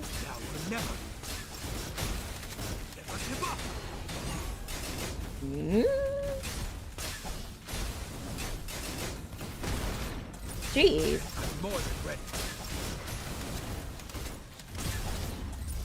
Whee! Easy. Easy, easy, easy. Come on. It's not our style to stop now. It's not our style to stop now. Oh, he's acting so cool. Okay. So that one's done. Lovely, lovely, lovely, lovely, lovely, lovely. And now we need to go to the other one. Okay, 185. Ugh. It's meh. Definitely on a meh. Okay, and then the next one is this here. Warzone. Circle of Fire. Okay, so ignition. So we just need to have... Is she fire? I know Watanabe is fire. Okay, so we'll use him. Comrades? Can we do more than one? Kamui reporting for duty. Okay, I think I can do more than one. I wonder if I could do... What else do I have upgraded?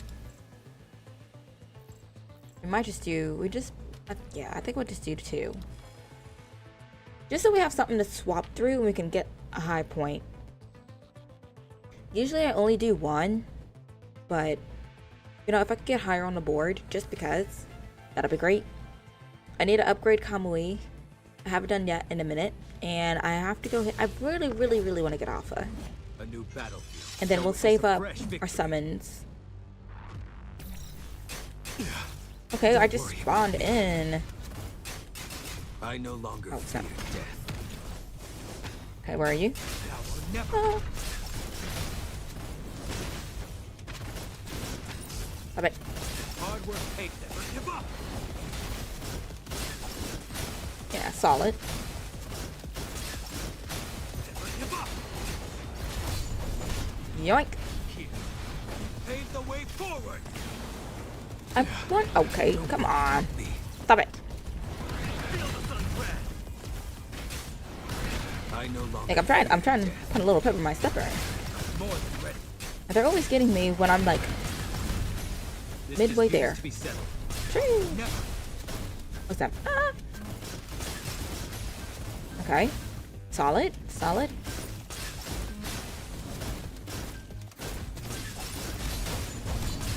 Never. I have to say Watanabe's combos is always so good. Ah! Stop it! Stop it! Oh, we're up against Alpha. Here. Pave the way forward. Hard work pays off. We gotta be careful. I no longer. I know she's solid. Ah, no, no, no, no, no. Ouch. Jeez, yeah. Come on, come on, come on, come on. The thing is like she's always so fast, so it's so hard to like dodge her. We got her. We got her though. That's all that matters.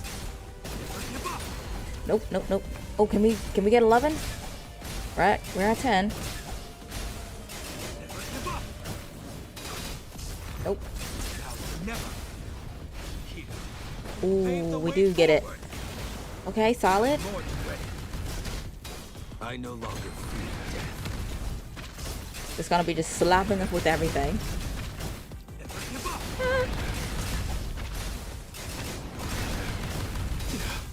Don't worry about me. I don't know if there's anyone else here. Oh, I don't think I'll have enough Oh, can I? No, I can't do it early. Oh well, we almost had it. Come on. It's not like a style to stop now. I almost butchered that.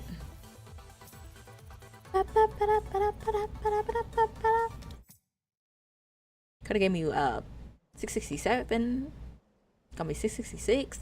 So scary. 666? What? Let's see, I'm in 4th place at the moment. Not bad, not too shabby. Okay, what is this one? Ice damage greatly increases. Glacial damage still increases. So we should use ice. Ice, baby. And we still have yet to upgrade her. Let me see, can I add anything to her? Okay. Interesting, not bad, not bad, not bad.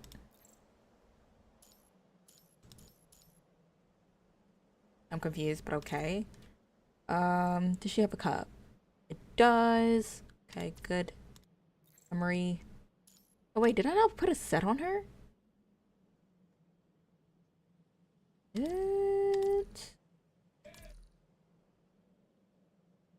Let me see here, let me see here, let me see here.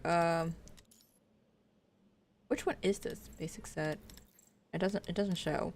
Okay, it's fine, it's fine, it's fine. I'm gonna use her. And hello, Monty. Hello. Not the hee hee.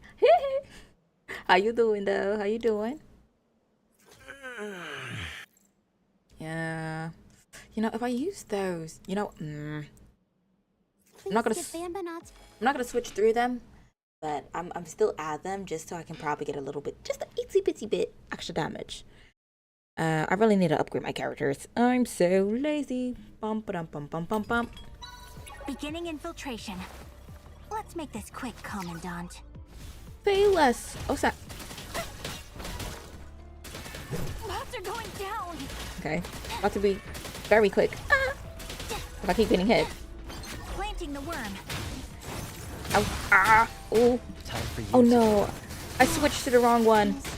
I didn't mean to. No. I switched to the wrong one. I was supposed to use her ult. Me and my sausage fingers. Ooh. One shot, one kill. Okay, let me switch back to what I was supposed to do. Reach the circuit overload. Okay, solid. Circuit overload. Crap, I did it wrong. Planting the Where am worm. I? Ah, snap.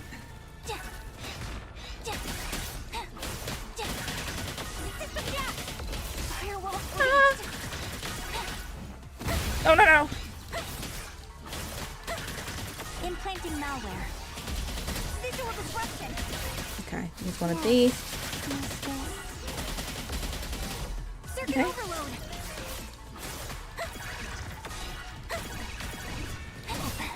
No. Okay, this is fine, this is fine. No school today. They did a tsunami. Teacher's like, okay. You had me scared for a second. Not tsunami. I was about to say, you are oddly calm for a tsunami. No, no, no, no. Let me at least. One kill. With your eyes. This is what happens when you don't upgrade your characters and everything is in one. Let's go through here. Freedom. Oh. Freedom. Ooh, hold on. Hold on. She's kind of solid. Ooh. Must obey. Your existence is against the mistress's wishes. Ooh, I need to upgrade her. She is solid. I didn't realize. Was Bambinata's performance satisfactory? Okay. Okay. Sure, I guess. Now her fighting actually is really nice. It's really, if that is, So I need to upgrade Wanshi and I need to upgrade Banbane. What is her name? I didn't look at it. But I wonder if I can, hold on, members.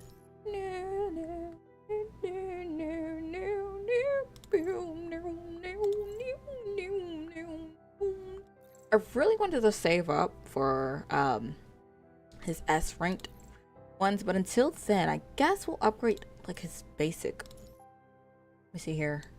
How far would that get me? Little been lurking. Oh no! Hi! Lurking is fine. A jump scare. Whoa! How you doing? How you know, names? Maybe we should do... If I can get more... Let me see here.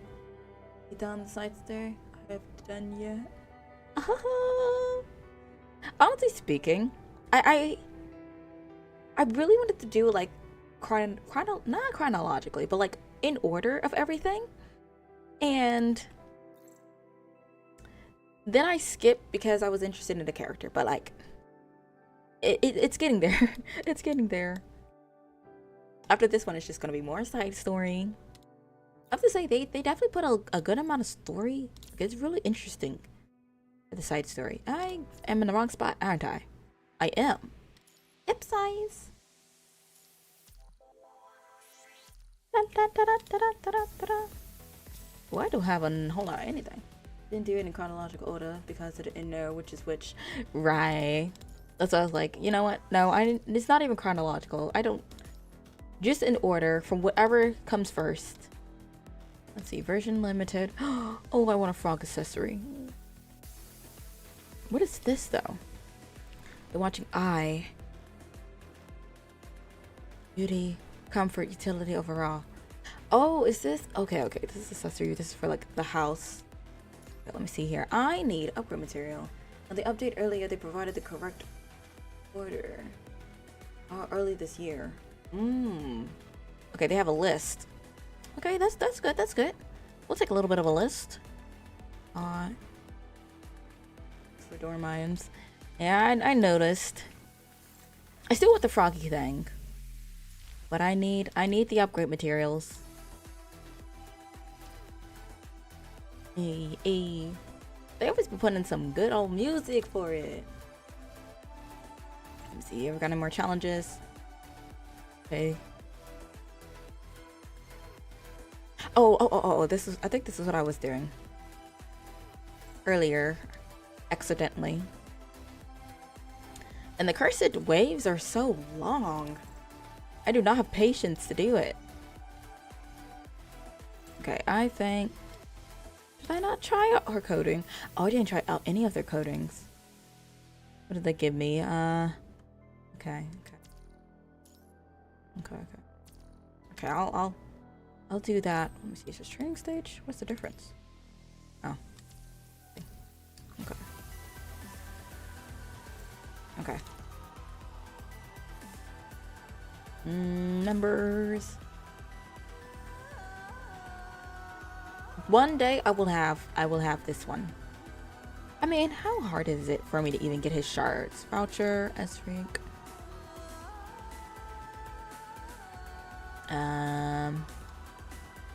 Oh, it'll be this one here. Yeah, max it out. 16. If.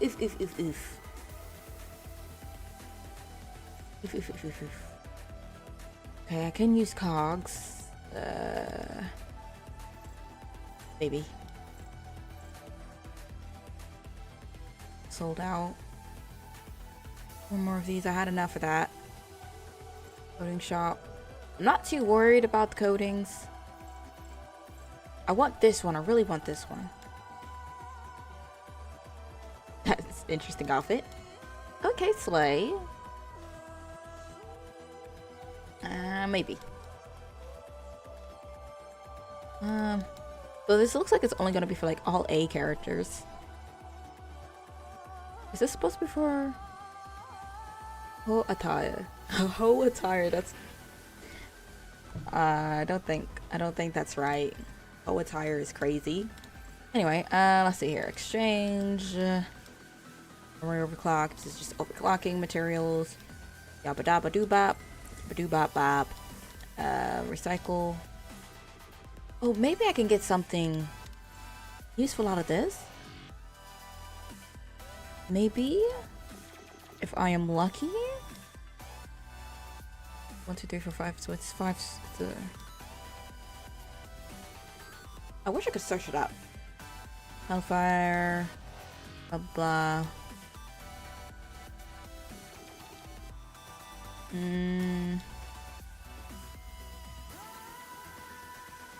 That's Watanabe. Yeah, they did not have it. Oh, you done disappointed me now.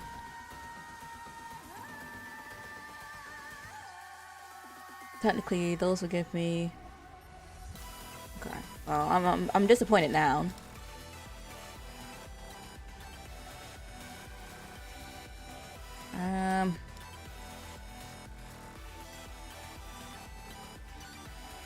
Oh. Oh.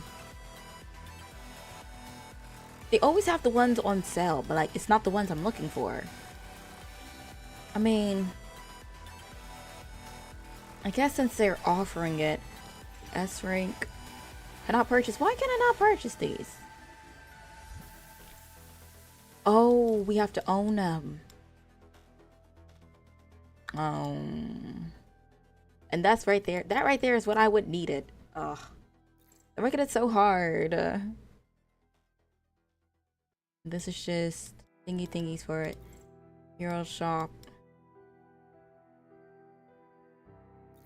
Oh, that's disappointing.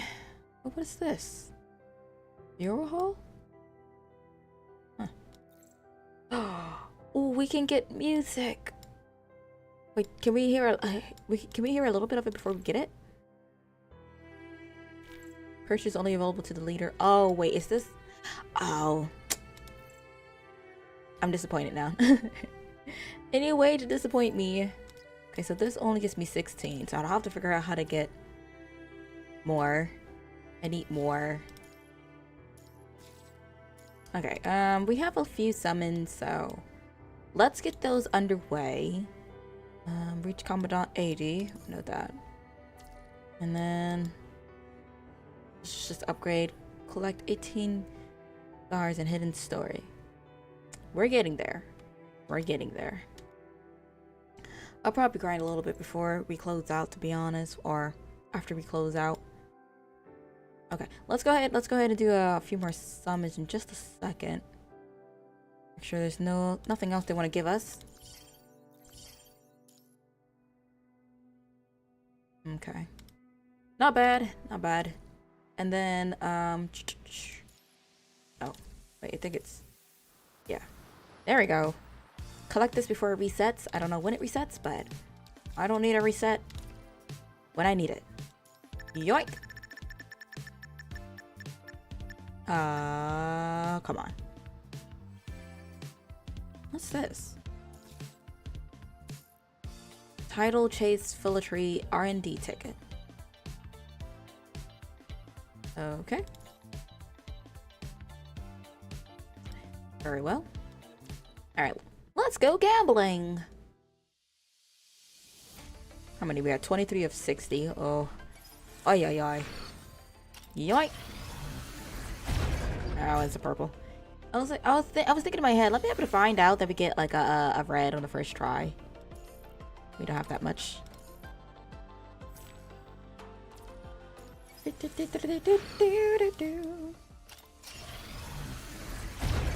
Nope. Another purple. This is for Quinlan. I think his name was. I mean, he's pretty solid too. A little bit on the slow side, but he's pretty solid.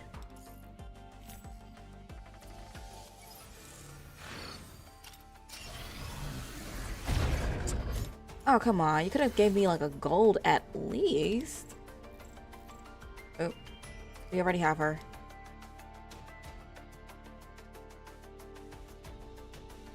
Do we? Yeah, we have her. Rerun. I could get her in the back. No summons for that. No summons. You have to live. Yeah. Hold on. I think when I first started, she was the first one that I managed to snatch up. Yeah, right here. Our precious girly. She just gorgeous.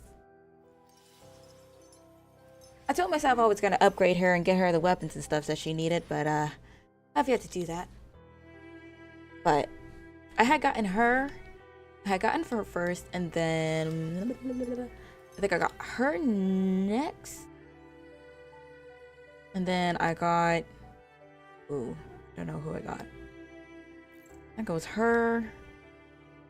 I know her was last. I think I got her next. She is really hard to use. I have yet to figure out how to use her. But that's like all the special ones that I really have at the moment. I really, okay. I really wanted to get this one here.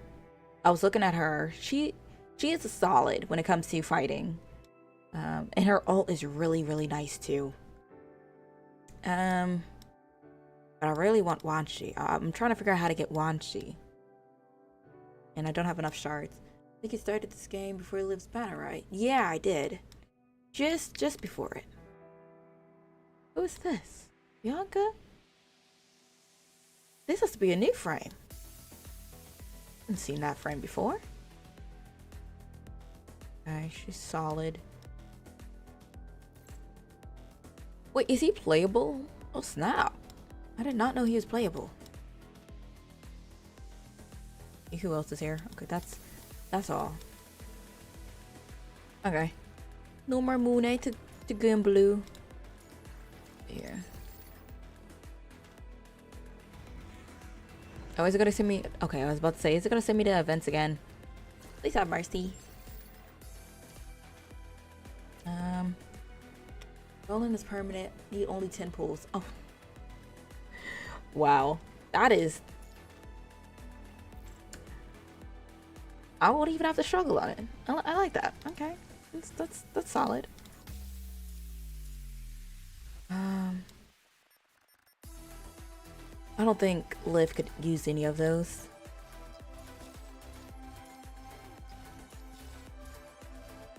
Okay, let's use some of these things I don't need. I want to know how it records massive beta damage and greatly improves frames battle performance. I mean, like, how do you use that though? Uniframes is the lowest banner. I think we'll leave them, honestly. I mean, I could go ahead and pull them just to have them. Okay, let me go ahead and upgrade these guys really quickly and then we'll call out. I mean, he's solid, but he's really, really slow compared to like all the new frames that has spawned in. Okay, let me do ice because we only need ice. You know what? I'm actually gonna upgrade her because she's solid. She's pretty good.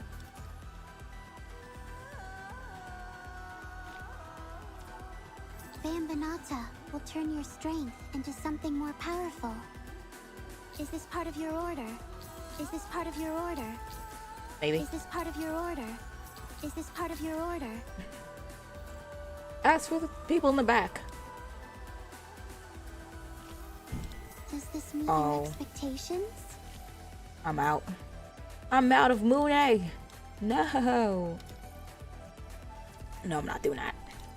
Okay. Should I try one last time? One last time. Or Frozen. 5,000. Oh, you know what? I do need to do that. True. I don't know what that is, but get it, I guess. Okay, no cubs, but recommend it. Oh, she has no skill set. I just have to put something random on her. That's scary. Go to work now. Bye. Have fun at work. Bye. Thank you for joining, Onim. Okay, we're gonna try to put.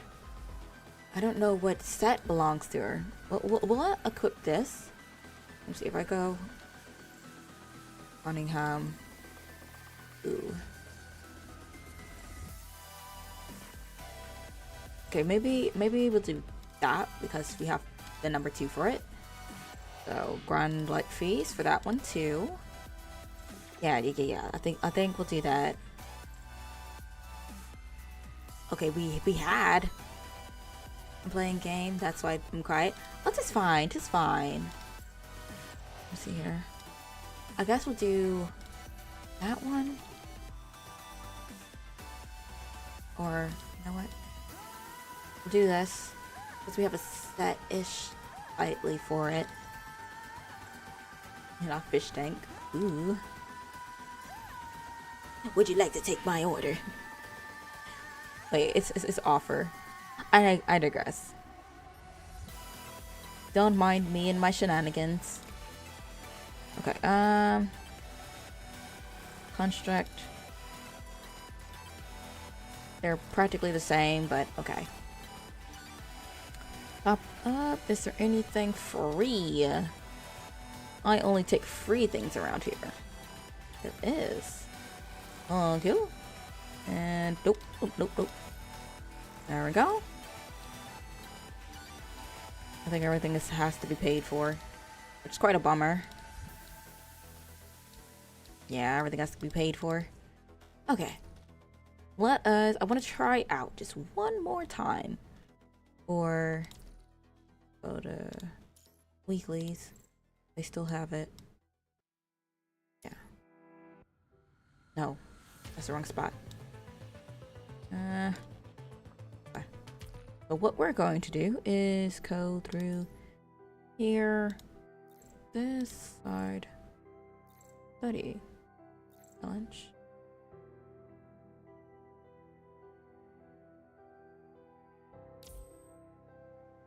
Okay, yeah, there we go. I want to see if this getup may do a little something. Just a little teensy bite. Teensy bit. Beginning infiltration. Let's make this quick. We have a backup. We have backup. Planting the work. Visual disruption. Welcome to my data domain. Visual disruption. Oh, man. Bots are going down. Come on. I don't know how I can dodge them when I'm in the air. Come on. Numbers. Firewall breach. It really sets me up. Plant visual disruption. Ah! You interrupted my sleep. Guess I'll have to get rid of you. Ah! Planting the worm. Okay, I gotta do something. Ouch! Puppets must remove. You interrupted my sleep. You interrupted my sleep. Get rid of you Jeez. I see now why they decide. Oh, I see now why they decide to go ahead and make a little ASMR for him. Puppets must obey.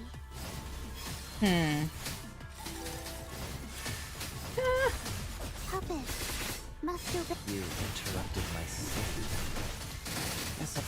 Come on. Your existence is against the mistress's wishes. Okay, she needs to do a little more. Ooh. No, she needs to do a little more damage and she'll be perfect.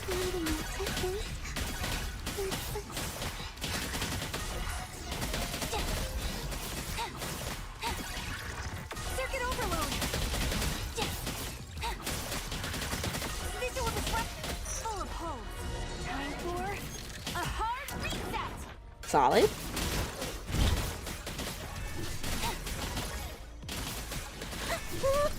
Nope, don't hit.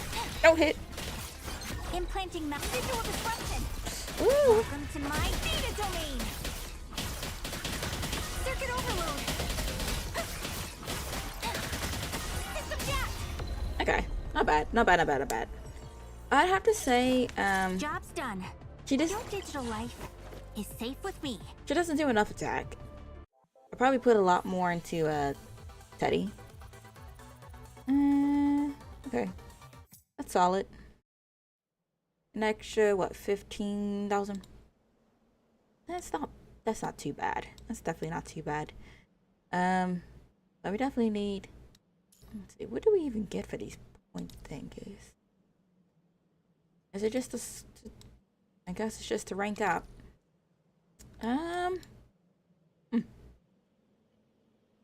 Very well.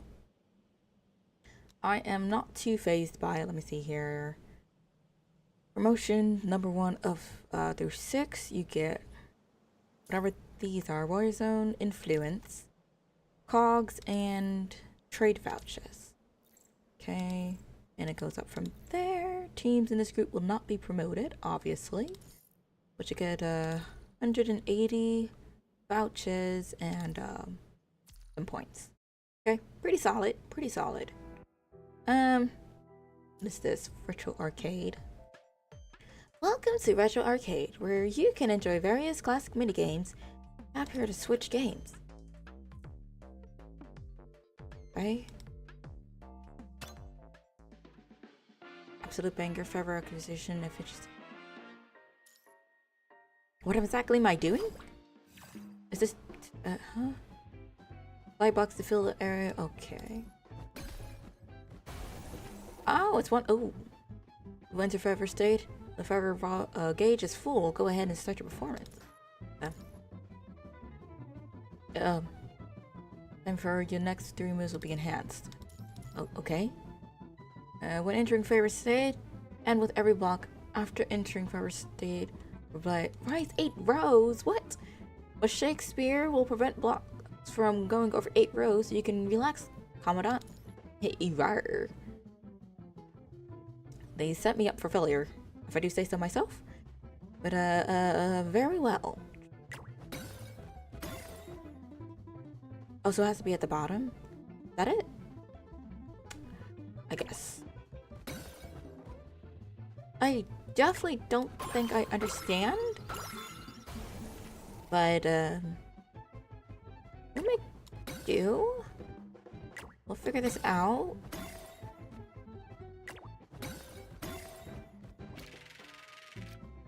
What? Oh, is that just so I could get points? It's not gonna actually have me lose anything? Ah. Okay. I sort of wish they said that. I know they said they wasn't gonna allow it to go over, but like...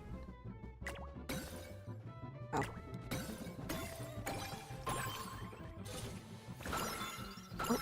Oh, what just happened? Okay. Hooray, I guess.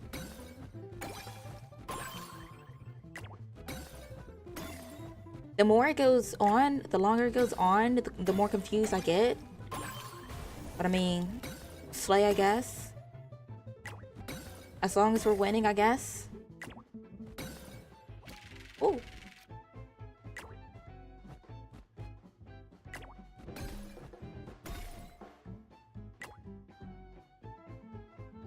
What am I supposed to do with this?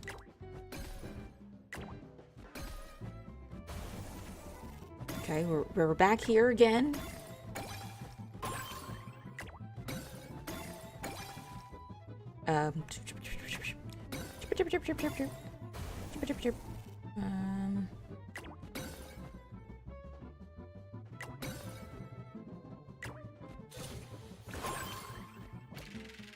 Yep, it's still not making any sense, but you know what?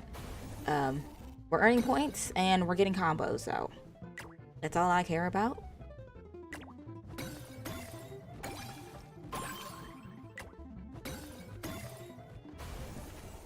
And I guess we'll drop that down there. I guess the more we keep them down, the better. When is this supposed to end? What do I earn from this?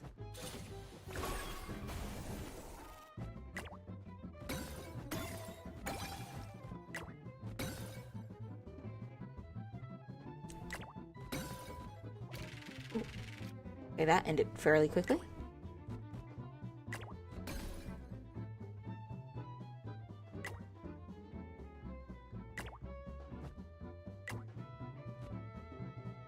That's looking a bit rough. Oh, okay. Retro prize counter. What are these for? A module dedicated to powering retro game machines. These machines are designed to recreate games from bygone eras using contemporary hardware architect. Okay. Oh, there's a little shop. Ew. I can get summons. I want some. Okay. Also, it's just 220 each. Very well. Box, overclocking, Harpoon. We could get the weapon as well. It's only one though. I feel like Okay, let's go back to summon things. And then we'll actually dip. I just want a gold, Ellie. Okay, we're great. It's a lucky gold. A lucky gold for the day. Meow. Alright, very well. We don't have any more summons, and I think we'll be able to call it quits for the night. Decent progress. I probably will go head back to the long event, knock that out really quickly, and go from there. Anything for a few summons, you know? There's also obviously some events and things that needs to be done. I clicked on something random, and I think we're frozen now. Oh, I forgot about music. Okay, let's go ahead and try and see if happenstance it'll let me. Usually, if it's anything YouTube related, it'll flag me, but I'll give a shot. Hold on. Once my mouse comes back.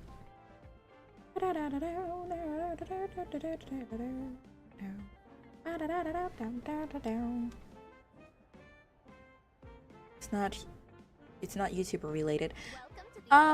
It doesn't have to be YouTuber related. Yeah, it doesn't have to be YouTuber related. It just has to be on YouTube and under copyright. That was work. It was work. Work was work. But yeah, it just has to be under copyright, and if it's underneath it, then they'll snatch me by my ankles. Okay, let us get on out of here. We'll pick up from there sooner or later. Let me go ahead and this.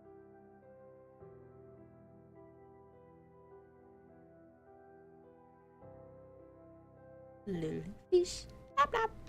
Blap, blap.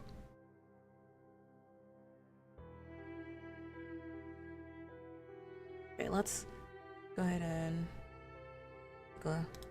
turn this off really quickly.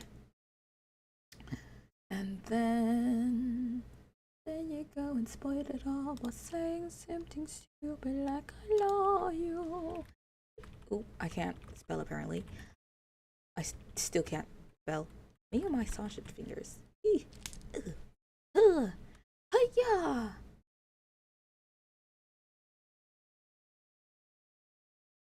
There.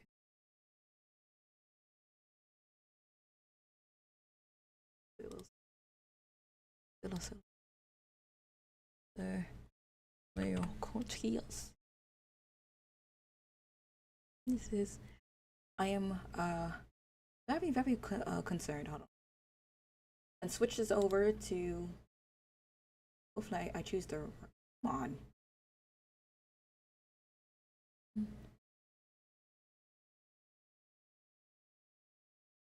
Okay, hopefully we don't get flagged. Whoop!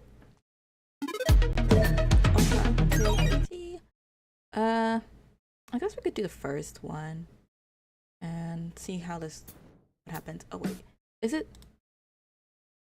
Okay, I had to make sure it wasn't on 2x speed because I always watch everything on 2x speed. All right, let's see. Sure, this isn't too loud. I'm sorry, the editing is not it though. I mean, get it, I guess, though.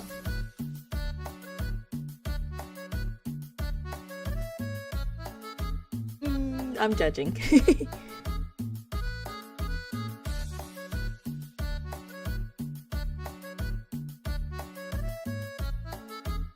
I'm so confused. Huh?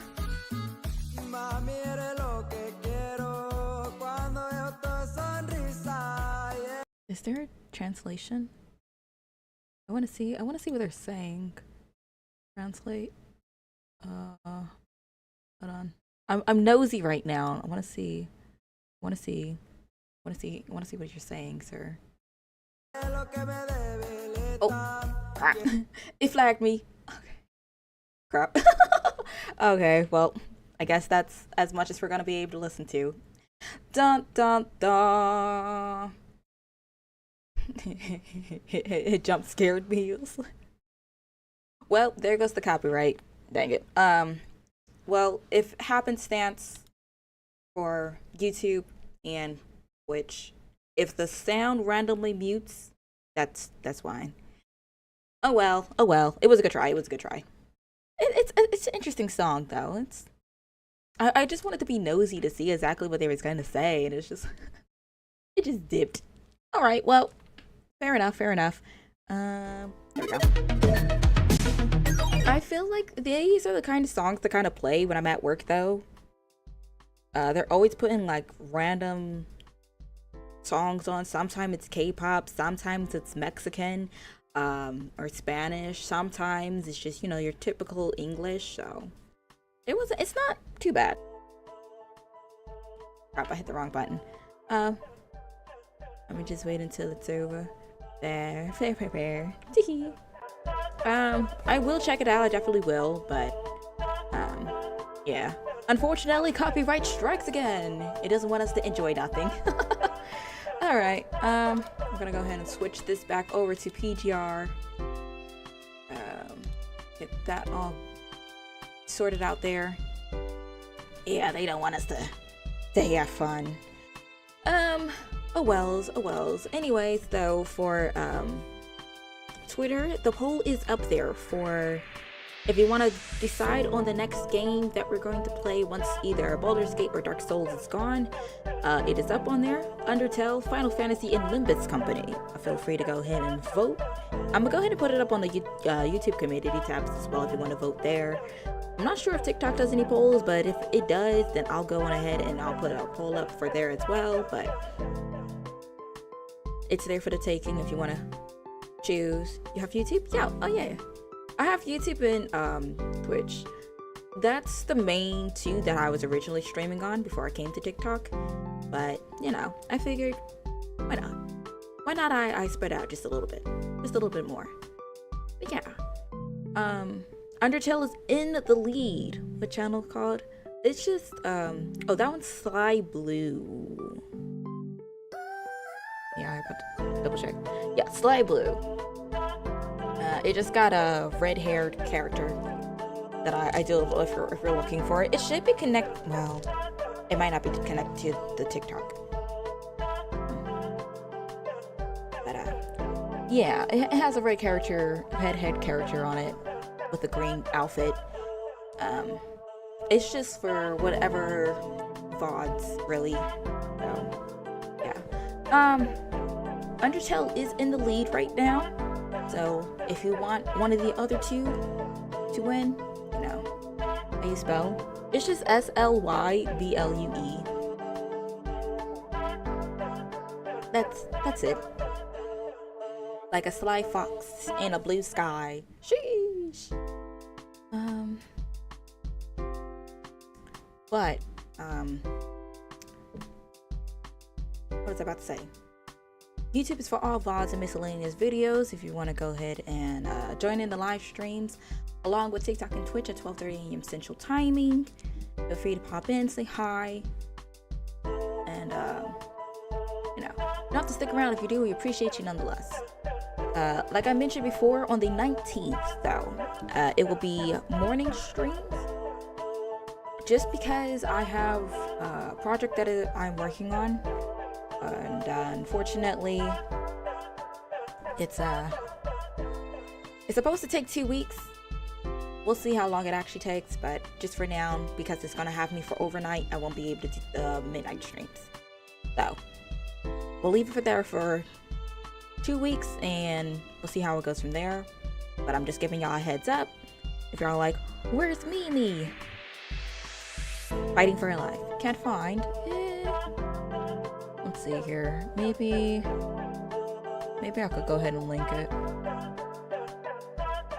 Let me see. Would it take links? Let me see here. Okay. See if you can go ahead and do it that way. I'm not too sure if that'll work. If it does, hooray! If not, oh well. It's a good try. I'll definitely go ahead and link it up on TikTok after the stream. But anyways, Instagram's for all art and animation related project. If you want to see any work in progresses, that'll be on Twitter, but it may also be if you're looking for speed paints. Okay.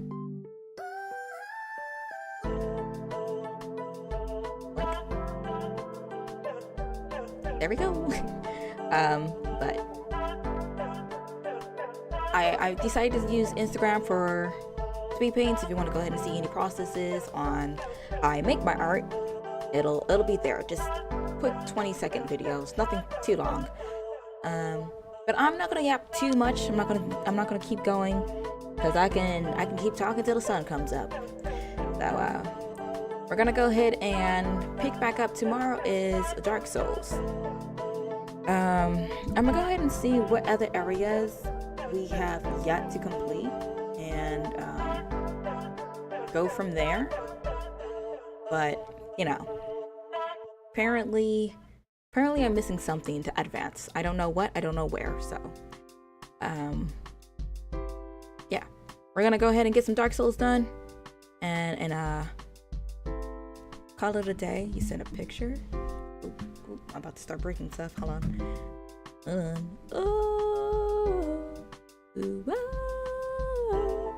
Nope, that's not me. I have a character with red hair.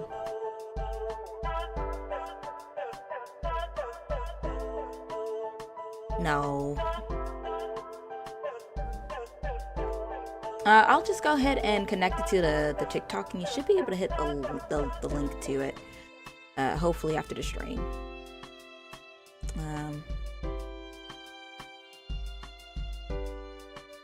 Let me see here. Maybe I could send how it's. Let me see here. How would I do this for you? Let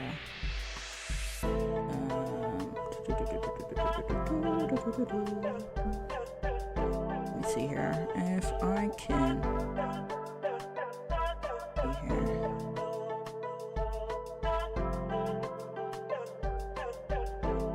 Put another pic. Look at it.